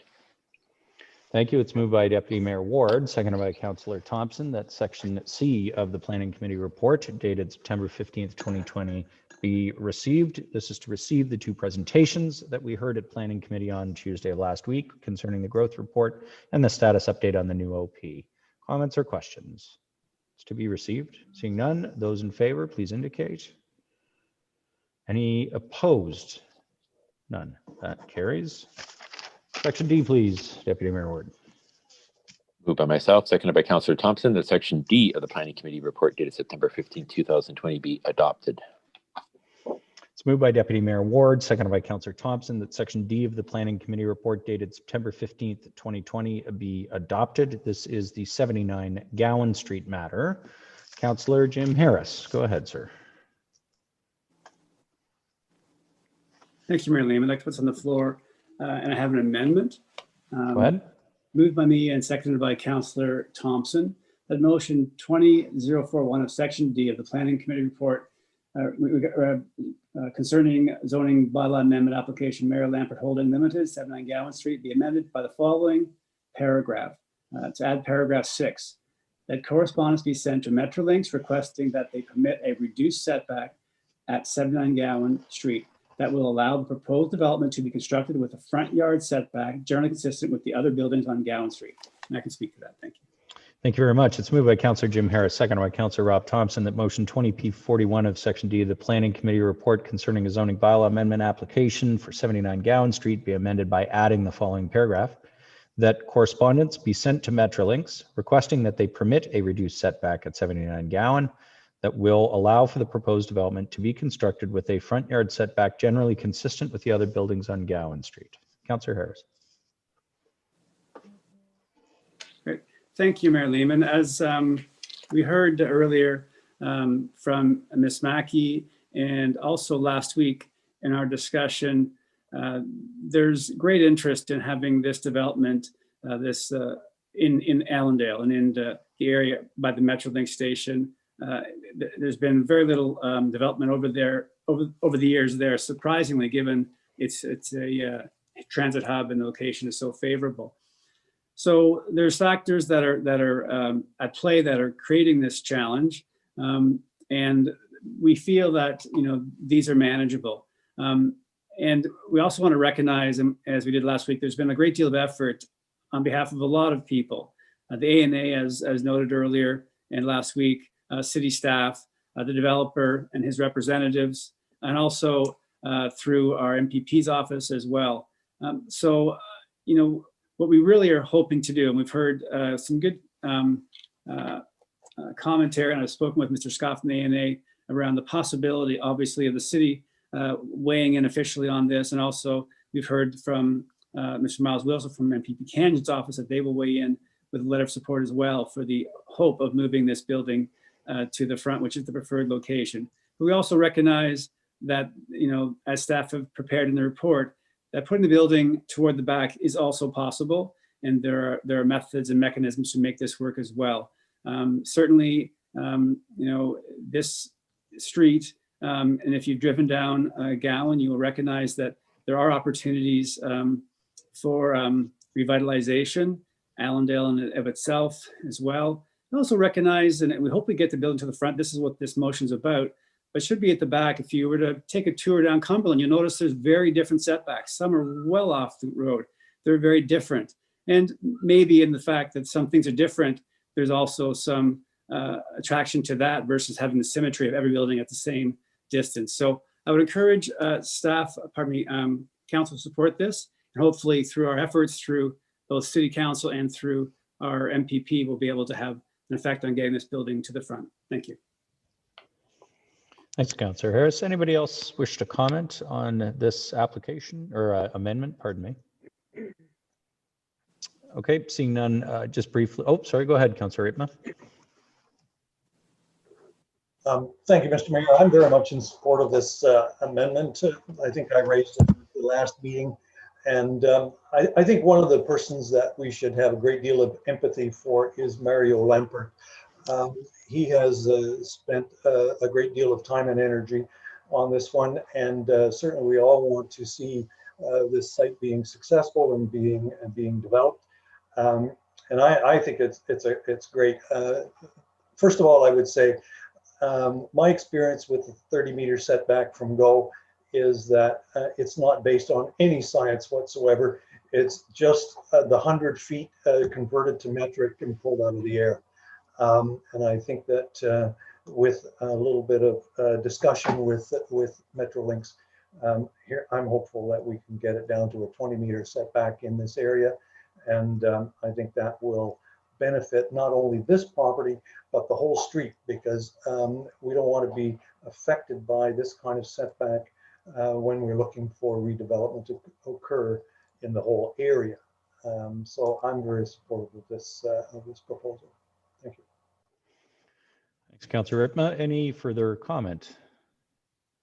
I would just echo that. I'm going to support this. Certainly, you know, if we were in the middle, the setback exists for safety reasons. Metrolinx doesn't want new development in this sort of buffer zone. And if we were out in the middle of the country where trains were doing 100 kilometers an hour, I'd understand it. But this is opposite a station. So the chance of a fast moving train leaving the tracks opposite Gowan Street is nil. And I hope Metrolinx will reflect the fact that all across the GO system, of course, there are zero setbacks, and in many cases in other urban centers where development continues to be well inside this setback. So appreciate the good work by the ward councillor on this, and I will certainly support the amendment. Are there any other comments or questions? Councillor Kungl? Thank you, Your Worship. Through you to perhaps Councillor Harris or staff. More of a comment. I am in support of this, but what resonated with me was Ms. Mackey's comment about the potential for a whole street approach proactively. So should development on Gowan Street occur in the future, is there a proactive opportunity or an interest by city to actually start looking at that relationship with Metrolinx around having some type of documentation that would allow us to plan in a more uniform approach rather than reactive, considering this has been an ongoing productive conversation, but has been one that's taken some time. So I'll pose that just to see. I wanted to recognize that comment. I wonder if that's something that we would be exploring. Ms. Banfield.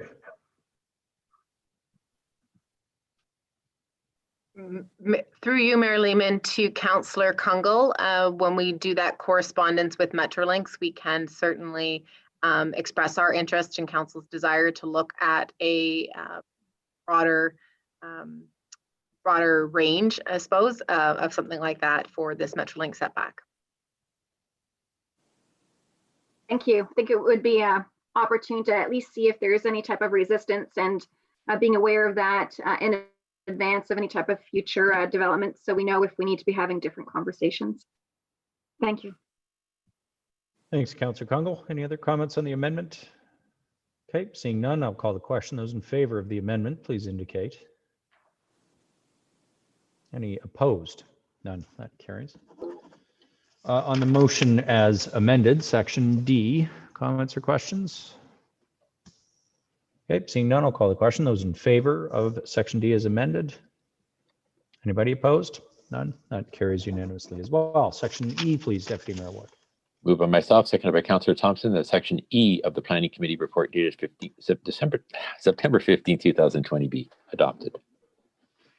Thanks very much. Easy for you to say. It's moved by Deputy Mayor Ward, seconded by Councillor Thompson, that section E of the Planning Committee report dated September 15th, 2020 be adopted. Councillor McCann. Thank you, Mayor Lehman. I'd like to announce a conflict as we're discussing 2 Arbor Trail, and I live next door to 2 Arbor Trail, so I will turn my computer on. Okay, thanks very much. Madam Clerk, has Councillor McCann's conflict been recorded? Yes, Mayor Lehman, it has. Thank you very much. I'll call the question by those. Oh, sorry, comments or questions? Anybody want to comment on this matter? Didn't think there would be. Okay, seeing none, I'll call the question. Those in favor of section E, please indicate. Is anyone opposed? None. That carries unanimously by those voting. completes the Planning Committee report. Thank you, Deputy Mayor Ward and members of council. A number of amendments and matters to deal with there tonight. We will now move from the committee reports to direct motions, as we have no deferred business on the agenda tonight. We have a motion without notice, though, tonight. It is with regards to a COVID-19 assessment center at 29 Sperling. Deputy Mayor Ward, go ahead. Moved by myself, seconded by Councillor Thompson, that motion without notice that pursuant to section 7.1 of the procedural bylaw 2019-100, permission be granted to introduce a motion without notice concerning a COVID-19 assessment center at 29 Sperling Drive. Thank you. It is moved by Deputy Mayor Ward, seconded by Councillor Thompson, that pursuant to section 7.1 of the procedural bylaw 2019-100, permission be granted to introduce a motion without notice concerning a COVID-19 assessment center at 29 Sperling Drive. This requires a 2/3 majority to allow the motion without notice. This is just a procedural matter. I will call the question. Those in favor of allowing the motion without notice? Is anyone opposed? None. That carries unanimously. Go ahead, Deputy Mayor Ward. Moved by myself, seconded by Councillor Thompson, that that the utilization of Royal Victoria Hospital RVH at 29 Sperling Drive as a COVID-19 assessment center be supported.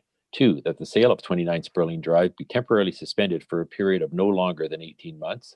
3, that the 29 Sperling Drive property be provided without charge for the space itself, and the Director of Corporate Facilities be authorized to negotiate the length of the arrangement as well as other terms associated with its use, subject to the satisfaction of the General Manager of Community and Corporate Services and the Director of Legal Services, and the Mayor and City Clerk be authorized to execute any documents that may be required.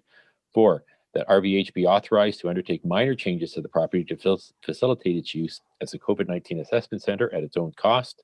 5, that any incremental increases in operating costs associated with the use of the site for a COVID-19 assessment center be recovered from RVH or another external funding source. All right, thank you. It's moved by Deputy Mayor Ward, seconded by Councillor Thompson, that utilization by the RVH of 29 Sperling Drive as a COVID-19 assessment center be supported. 2, that the sale of 29 Sperling be temporarily suspended for a period no longer than 18 months. 3, that 29 Sperling Drive property be provided without charge for the space itself, and the Director of Corporate Facilities be authorized to negotiate the length of the arrangement as well as other terms associated with its use, subject to the satisfaction of the GM of Community and Corporate Services, Director of Legal, and that the Mayor and City Clerk be authorized to execute any documents that may be required. 4, that RVH be authorized to undertake minor changes to the property to facilitate its use as an assessment center at its own cost. 5, that any incremental increases in operating costs associated with the use of the site for COVID-19 assessment center be recovered from RVH or another external funding source. Deputy Mayor Ward, would you care to speak to this? We got a memo today explaining why this motion is before us. It's the current assessment center at RVH is causing some operational problems. They've looked around for another site, and this is the site they've chosen. And I think being a good partner with the RVH at this important and difficult time, we should be supporting this. Okay, thank you very much, Deputy Mayor Ward. Members of council, do you have any comments or questions? Councilor Morales.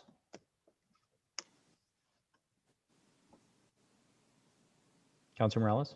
Yep, go ahead. Thank you, Mayor Lehman. To Ms. McAlpine. Ms. McAlpine, in the motion that was read, there was a line that said that the length of time that the building could be used is at your discretion, I believe, staff and then General Manager, Corporate and Community Services. It was a little bit ambiguous to me. I understand that it needs to be ambiguous because we don't know how long they're going to need to use it. Would it be reasonable that if it's used for more than 6-9 months, I'm wondering what would be a reasonable time frame at which point you would report back to General Committee in the form of a memo saying, hey, they're going to need it for more than X number of months, just a continuation. Just because the amendment or the motion is ambiguous, 1 year could be considered. You could decide that 1 year is appropriate. You could decide 5 years is appropriate. And in terms of commercial leases, I guess, I would feel that anything more than 1 year all of a sudden becomes a de facto lease. So I'm just curious, at what point would you come back to General Committee and inform us? Ms. McAlpine. Thank you. Mayor Lehman, through you to Councillor Morales. RVH is seeking the utilization of this space for up to 18 months and preferably the full 18-month period. At this point in time, the city does not have an offer in the building. We were in the process of preparing the building for sale, and the 18 months could be accommodated. This would not be a commercial lease of the property. In fact, RVH and the COVID Assessment Center Working Group are prohibited from entering into a standard lease.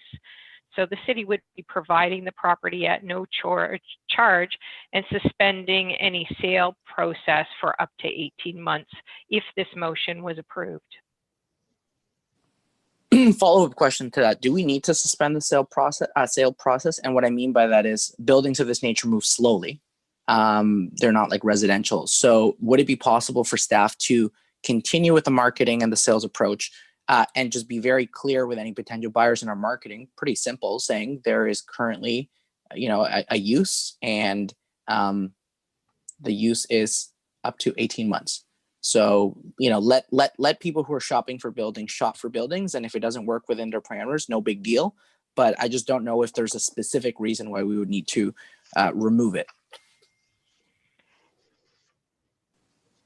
Mayor Lehman, through you to Councillor Morales. The only reason that we would potentially suspend the sale for 18 months is that the building itself wouldn't necessarily be accessible for anyone to view while this is underway. The assessment center use itself would not make it something that was feasible to view and then determine its usability for another tenant or purchaser of the property. So that's the only concern. Certainly we can undertake a number of the pieces of marketing, but we would also want to ensure that any offer for purchase of the property is current in terms of the time that council considers it. Perfect. Thank you so much for that answer.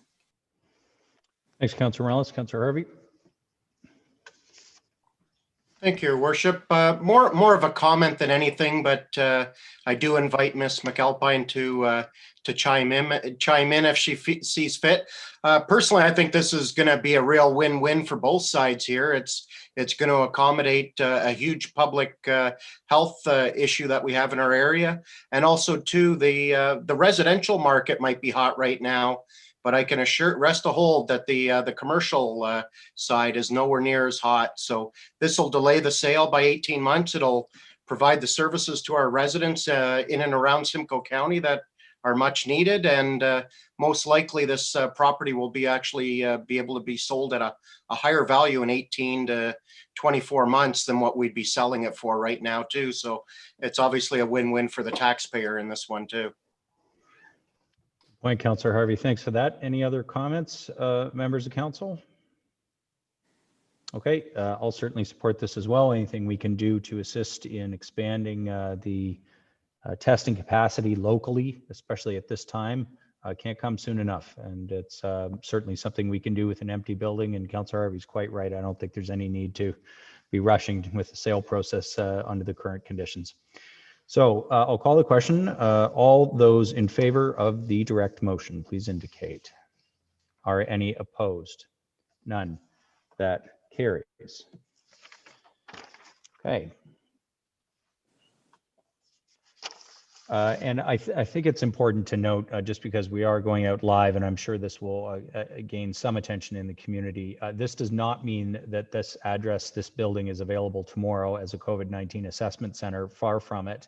RVH will certainly provide their timing and plans on that once they are known, but nobody should be expecting that this means tomorrow it'll be up and running as an assessment center, just for the record. Okay, I believe that that's our only direct motion tonight. So we only have one more business matter before inquiries and announcements, and that is a presentation. The presentation is by the Lake Simcoe Region Conservation Authority, who are here tonight, concerning their 2020 budget, companion and annual operating priorities. Mike Walters, the CAO of the Lake Simcoe Region Conservation Authority, is here with us tonight. So if we can get Mr. Walters up. Welcome to Barrie City Council, Mike, and we have 10 minutes for your presentation. Welcome. Thank you, Your Worship, Deputy Mayor, members of council, staff, and anybody out in the city that's watching. It's my great pleasure to be here. This is part of our ongoing effort to ensure transparency and to inform all of our municipal partners of how we are spending the revenue that you provide, and to demonstrate to those partners that you're getting a good, hopefully a good appropriate return on investment. And we're going to do that just simply by going very briefly through the AOP items. So if whoever is there could please show the presentation on the screen. And next slide, please. So this is the second year we've moved to this format, and hopefully people are liking it. This was just part of our efforts too to satisfy the province of Ontario in our reporting process. Next slide, please. We actually have 7 service areas, 24 programs. You can breathe a sigh of relief. I am not going to go through them. This is just an example, the table of contents. I will go through one service area just as an example very quickly. Next slide, please.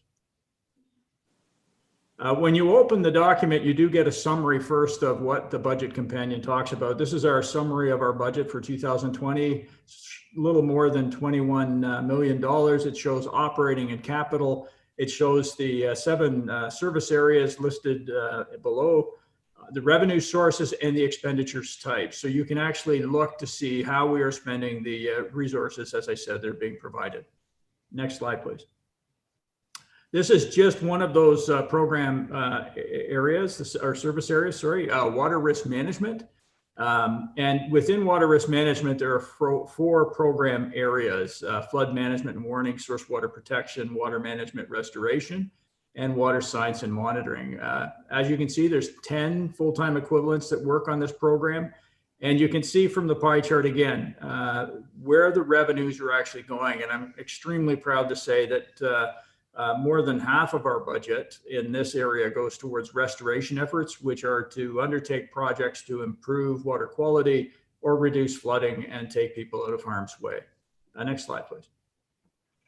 And just drilling down that much deeper, flood management and warning, we talk about our focus for 2020. What are our outcomes that we want to achieve? What the outlook is with respect to any potential changes or stressors, service pressures, as well as we are talking a bit about our achievements from the following year, just because we're presenting these to you every year now so that you can track our performance essentially moving forward. And we feel that having the achievements there show that you are receiving, again, good return on investment for the money that we're receiving. Next slide, please. So I'm going to briefly just talk about our annual operating priorities, and these are the priorities that are selected every year. They're necessary to implement our strategic plan. I'm happy to say of the 42 activities in the strategic plan, they will all be completed substantially by the end of this year. There's 2 areas that will need some extra time thanks to COVID into Q1 of next year. These annual operating priorities, again, are based on primarily the strategic plan, but there are external pressures or other opportunities that present themselves throughout a year. So the AOPs can sometimes change, and these can span years, and I'll give an example of that moving forward. Next slide, please, sorry. Our proposed annual operating activities for 2020, there's 12 of them. One is to improve our floodplain emergency mapping and flood relief program. And this is emphasis on some new technology called LIDAR that we've received. It's allowing us to do a better job of mapping our floodplains. It's also providing us the opportunity to identify areas where we can undertake works to reduce flooding. And this is really important because we can actually take people out of harm's way and reduce the floodplain, protecting more people and property from harm. So number 2 is climate change adaptation and mitigation strategies. I'm pleased to say both reports are done and on our website. This was an AOP item that spanned 2 years, so it's taken a number of years to complete the reports. We're just operationalizing them now, and we'll be in discussions with your staff on how we can best work together, align our resources so we can do some of the work that we need to do to adapt to climate change and actually to mitigate the impacts of climate change. So it's very exciting, and stay tuned. Number 3 is asset management planning. This is one of the areas that was delayed. It won't be completed until Q1 of next year. Unfortunately, we just didn't get all the work done before we went into lockdown as part of the COVID-19. So we now have completed all of a review of all of our assets, and we'll have the plan in place, as I said, end of Q1 of next year. This reduces uncertainty with respect to budget asks. So you will not have us coming to you in the future saying, we need money for this. It will be mapped out well in advance. And we're looking at 10 to 20-year capital plans for a lot of the activities that we're going to be undertaking into the future.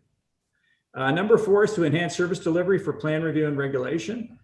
This was an unexpected benefit of COVID, if there is such a thing. Because we did all have to work from home, we have gone to electronic files for both permits and plan review, and it's working really well. This is a service we're going to continue to provide even after COVID is gone. And what it does is it reduces the hardship of some of our watershed residents. They don't have to drive down to the office to actually come in and apply for a permit. They can electronically submit their permit application. We can review it, and should an interview or site be held, we can do that. Scanlon Creek Ops Center is now essentially complete, substantially complete. So thank you for your capital funding for that project. It does relieve a lot of the pressure that we have with respect to space within our current office. And a big shout out to Mayor Lehman. Thank you. This is, we're fundraising for our new Nature Center, Education Center. And Mayor Lehman has been a great champion, and he's roughing it for a reason. He's going to be camping out in the cold this Thursday in support. So thank you so much, Mayor Lehman, for your effort in this regard. Next slide, please. Our community engagement strategy is the other AOP that has actually been hampered by COVID. It's tough to do engagement when you're on a computer screen. It's not ideal for us. Obviously, we want to get out. This is linked to the last annual operating priority, was the creation of a new strategic plan, is to get out to our community, see what we're doing well, what we're not doing well, get some feedback on how we can improve our service delivery and better align with some of the wishes of the community. So that has been delayed, and it won't be completed until the end of Q1 of next year. I'm really proud to say the salt reduction strategy continues. The discussion paper for salt reduction has been submitted to the province. There's a roundtable that includes a lot of public and private companies. We have Landscape Ontario, the Association of Municipalities of Ontario, Gowling's Law, Choice Properties, Smart About Salt, First Capital, Brookfield. This is a group that have developed an approach where we're looking at creating regulations for salt application. And then we want to protect proponents, if they're following those regulations, from litigation associated with trip, slips, and falls. And we'll be meeting with the minister's office hopefully before the end of this month. So land disposition policies are completed, and the strategy is presented to the board this October, so that will be done.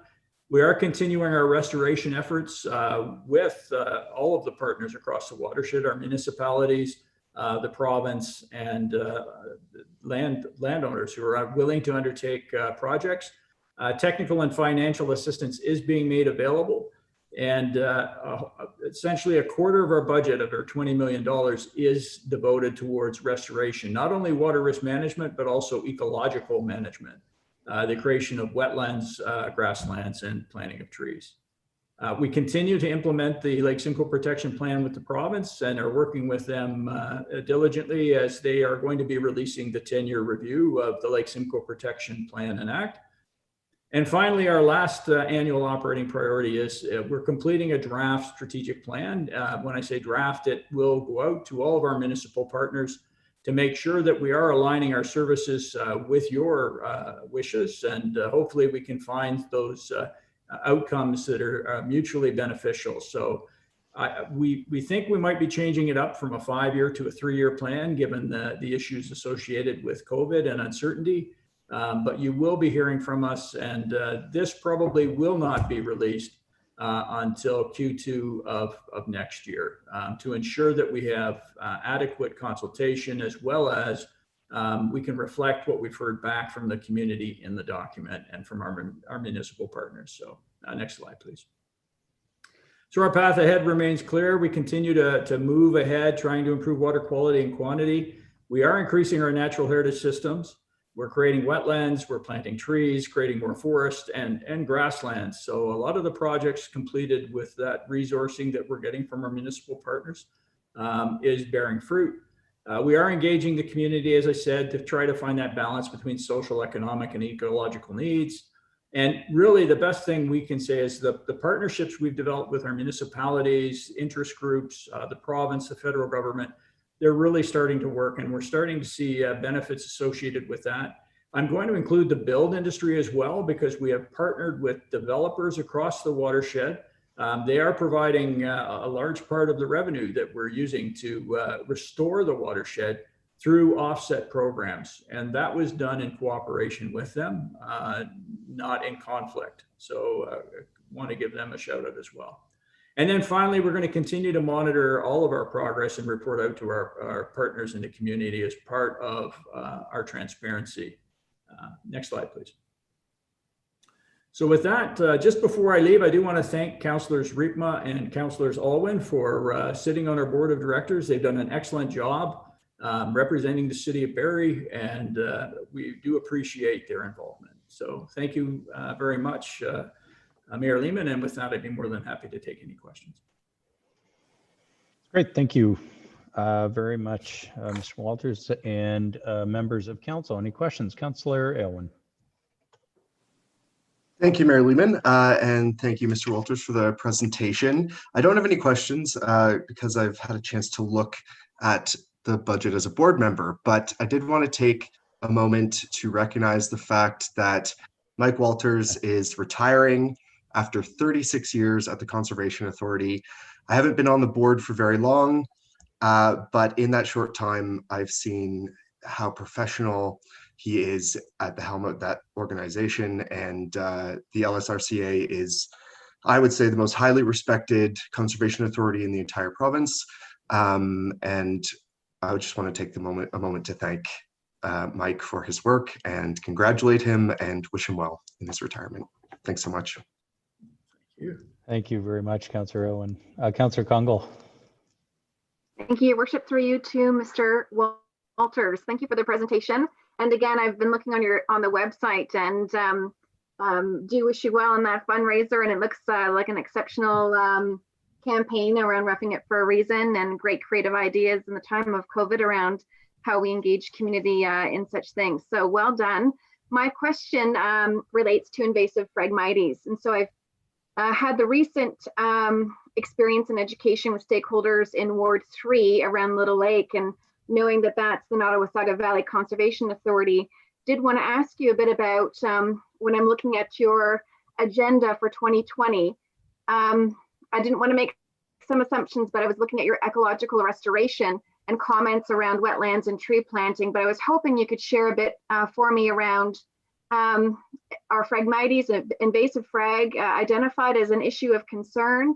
And if they are, is that currently or being planned as a city potential partnership around identification, management, and disposal? Through your worship to Councillor Congal. Yes, all of the above. Phragmites itself is a concern across the watershed. The disposal and control, though, has been much more difficult, I think, than most people realize. We have undertaken some pilots with a few of our municipalities, and unfortunately, we're not seeing great results, but it doesn't mean we're going to give up. We are tracking other invasives too, and there's a lot of invasives within Lake Simcoe that are a cause of concern. Starry stonewort is probably the biggest, and we'll continue to do that. We'll continue to identify those stressors and look for solutions on how best to control them. And that is part of the restoration activity that you'll be seeing, and we are doing across the watershed. So Thank you. Great, thank you for that. That's helpful, and happy to receive communication from yourself through LSRA or through colleagues on the board around any opportunity to engage residents and supporting that for those that are interested. Thanks, Councillor Kungl. Deputy Mayor Ward. Thank you, Mayor Lehman. And as a former member of the Lake Simcoe Conservation Authority Board, I also want to echo Councillor Elwin's comments. I mean, I really like his comment about the professionalism of Mr. Walters, not just Mr. Walters, the entire staff there. I'm always impressed by their professionalism, especially when they have to put up with people like the board. I'm often amazed at their ability to answer questions and remain neutral. But I guess I can't let you get away, Mike, without, and all the best in the retirement, just without, how's the state of Lake Simcoe? There's certainly nothing closer to the Barrie residents' heart than Lake Simcoe. And I just want to get a general assessment on what you think the health of the lake is now and what the future holds. Through your worship to Deputy Mayor, the health of Lake Simcoe is actually very good, but it's in the words of my limnologist, which is a fancy term for lake doctor, you know, lake science isn't brain surgery. It's much, much more difficult. So the quick solution answer is yes, it's getting better. Loads to the lake, phosphorus loads, which we also are very concerned with, are actually going up, but lake health is still improving. And we need to answer the question as to why, because this relationship does not exist in any other lake in North America.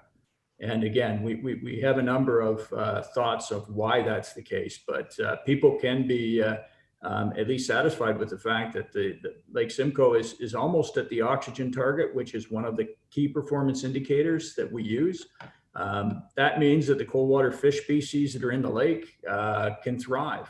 And that was one of the major key performance indicators, the canary in the coal mine, if you will, the cold water fish species. So overall, things are looking very good. Why they're looking good? We're going to be answering those questions. I wish I could take all the credit and say we've reduced all the phosphorus and problem solved, but that is not the case. So we still have to be diligent. We still have to undertake a lot of work to ensure that pollution going to lake is controlled and that we're being as sustainable as possible with all of our growth. That's great. Thank you very much. Thanks for that. Any other comments or questions for Mr. Walters? Seeing none, let me just wrap it up. Both Councillors Aylwin and Ward, Councillor Ward asked my general question, and Councillor Aylwin gave the part of the tribute that I think is due to you, Mike. First of all, 36 years in any career is incredible. To have the patience to work in land development and environmental conservation in Ontario for 36 years takes a very special individual indeed. And to be able to convey, as you just did in that answer, to a non-scientific audience, a much broader audience, whether it was your board, the development industry, the general public, municipal councils like ours, to convey both the importance of the science and the sort of status of it over the years is something I've always admired, your ability to make the complex simple and understandable. But all of that also belies management of an organization, which I would echo the remarks. The Lake Simcoe Region Conservation Authority is extremely well thought of among the CAs and has so much to be proud of in its own work over the years. It's one of the fastest growing urbanizing regions of Ontario. It's the only lake with its own legislation and its own plan. And you have been charged with stewarding that for many, many years. So I want to, as you move on and somebody has the impossible job of trying to come in and pick up the torch, I just want to thank you for so many years of commitment to Lake Simcoe and to conservation authorities. So Council, what we do in these circumstances is we clap virtually like this. Thank you, Mr. Walters, for all your work over the years. Thank you so much. Thanks I for being behind a great team, so don't worry. All right. Thanks for that. And that concludes our business agenda tonight, members of City Council. We are at now inquiries. Deputy Mayor Ward, do you have any inquiries of staff? I have none. Okay, members of council. Councillor McCann. Thank you, Mayor Lehman. Just a quick question to maybe, is Dave Ferrari on the line, Mayor Lehman? I believe he is. Mr. Ferrari? There he is. Yeah, go ahead, Councilor McCann.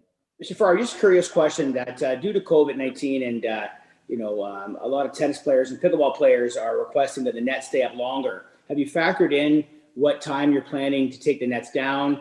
I think in past history, you and I have had many discussions that Halloween is kind of your target date. Could I request that they stay up later, as we're supposed to have a warmer October, and I think November is supposed to be quite pleasant as well.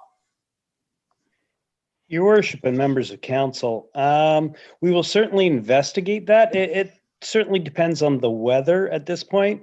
So what we don't want to have happened is the overnight freeze of any precipitation.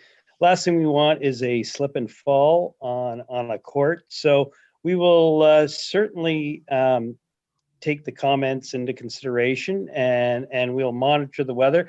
If we can, we will certainly leave the nets up as long as possible. But if we do get a cold spell, we may have to take the nets down and close the courts. But we will certainly look into it. Much appreciated. Thank you. Thanks, Councilor McCann. Councilor Aylwin. Thank you, Mayor Lehman. I have a question for you, actually, Mayor Lehman. I've had some residents asking about the anti-racism task force that council voted to support at the beginning of the summer, and people are wondering how they can get involved and what the status of that work is. Thank you very much for the question. Yes, so just today we have posted the application package for those interested in becoming a member of the Anti-Racism Task Force. And lest anybody think nothing happened over the past couple of months, we did have a meeting of groups representing the largest visible minority populations in Barrie, including the South Asian community, the Latin community, Chinese community, and the Black community, and others. That group gave us some very, very valuable advice with regards to how we can have a non-political process to invite applications and the members, given that this is not a committee of council, but rather a task force that's being sponsored by my office and the chief of police, but being organized outside of the political process. So the applications are now available online, and I would appreciate all members of council's assistance in sharing that post. It's on my page, the Mayor Jeff Lehman page at the moment on Facebook. It will be pushed out over the next 24 hours on both our corporate channels and my own. The application is similar to other committees of council, but different in the sense that both the mandates and the way this committee will operate will be a little bit different, this task force, because it is intentionally, as you approved, councils, not a typical committee of council. So please do share that post and invite people to look into it. The applications will be received over the next 3 weeks. Correction, that's a month. It's still Monday, October the 19th. We wanted to give everyone who's interested a chance to apply. And then we have a panel of folks who will be recommending those appointments to sort of depoliticize the process. So happy to answer any other questions if you have any, but you can certainly help by sharing that package that's online. Thanks, Councillor Owen. Councillor Kungl, inquiries of staff. Yes, thank you, Your Worship. I have two. The first, through you to our city clerk, Ms. Cook. I was wondering if you could speak to, now that we've got school back, if there's any intention or forecast of actually incorporating the process for student mayors again in a virtual format. I've had some inquiries of our youth, and although you might not have the answer now, hoping that could be investigated or reported back for members of the public. Ms. Cook. Thank you for the question, Councillor Kungl. I actually just spoke with staff from Mayor Lehman's office earlier this week about resurrecting the student mayor program possibly in the new year. We just want to see how the fall goes with school, because if we have to go back to a virtual format, we usually deal with the schools directly, and that may navigate some issues if the schools are shut down. So we will be relooking at it in January. Great, thank you. My other question was, again, through you, Your Worship, to Ms. Cook. The Community Safety and Wellbeing Plan was discussed at a town hall this past Thursday, and was hoping you might be able to speak to the status of that engagement and our next steps for the public. Thank you for the question, Councillor Kungl. The Community and Safety Wellbeing Committee had a meeting in the summertime, and we received an update from Barrie Police Service as they have engaged a consultant to assist with the development of the plan. Currently, they are working with stakeholders in the community and community organizations on certain facets of the plan, and we anticipate a further update on the status of the plan in October at a Community Safety Wellbeing Committee meeting. And a follow-up to that, if I may, does that, from a process standpoint, when that comes back to the committee for a meeting, would that then come to council at all? Or would that be something to request in the circulation list, or would that be public on a more broader platform? Councillor Kungl, the minutes from the Community Safety Wellbeing Committee do go through Finance and Corporate Services Committee, and then any recommendations from that committee would funnel up through General Committee and then Council.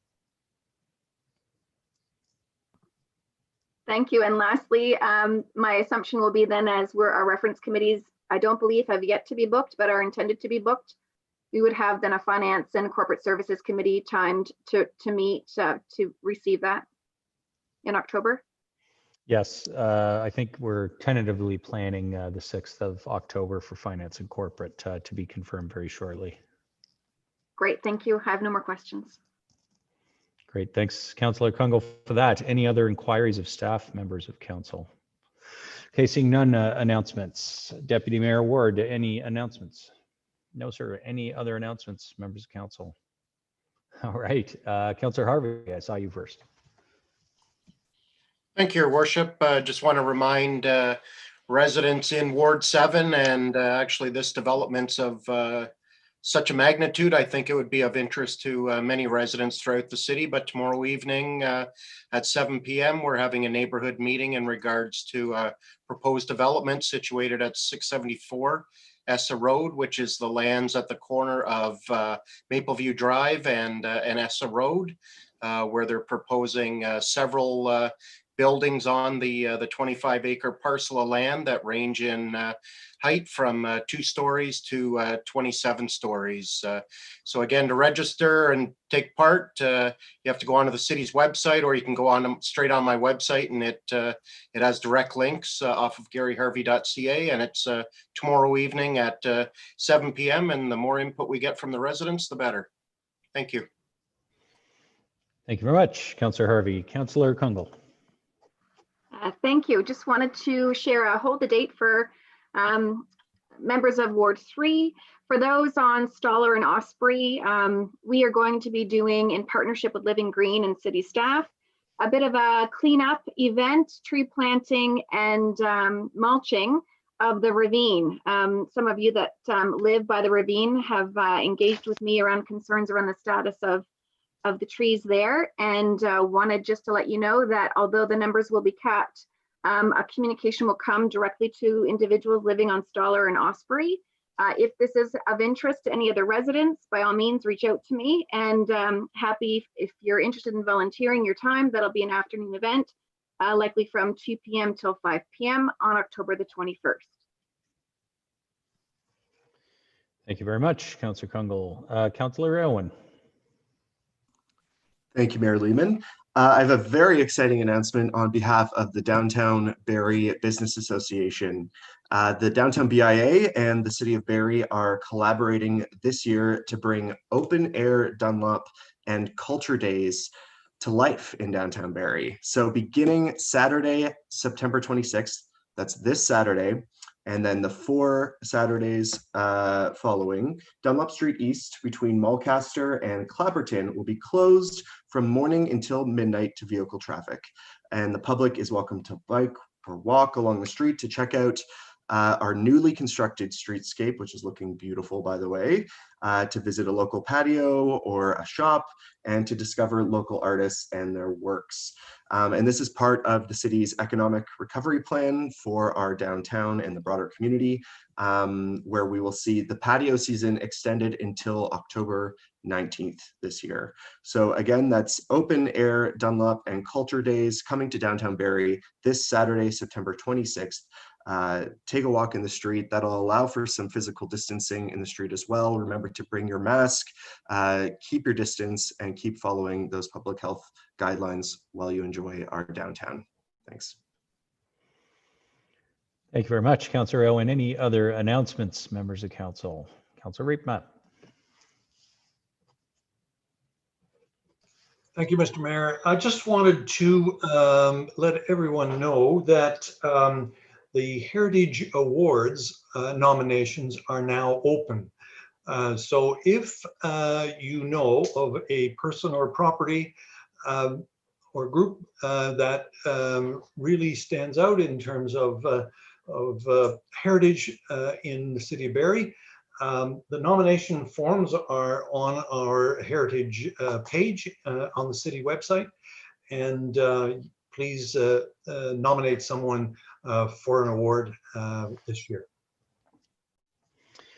Thanks very much, Councillor Riepma. And yes, those categories: residential buildings, commercial building with a business, including an office, restaurant, or store, institutional buildings, including churches, schools, or public facilities, or an individual or a group of people who stand out in terms of their heritage contributions to the community. Please do nominate them on through the city's website. Any further announcements, members of council?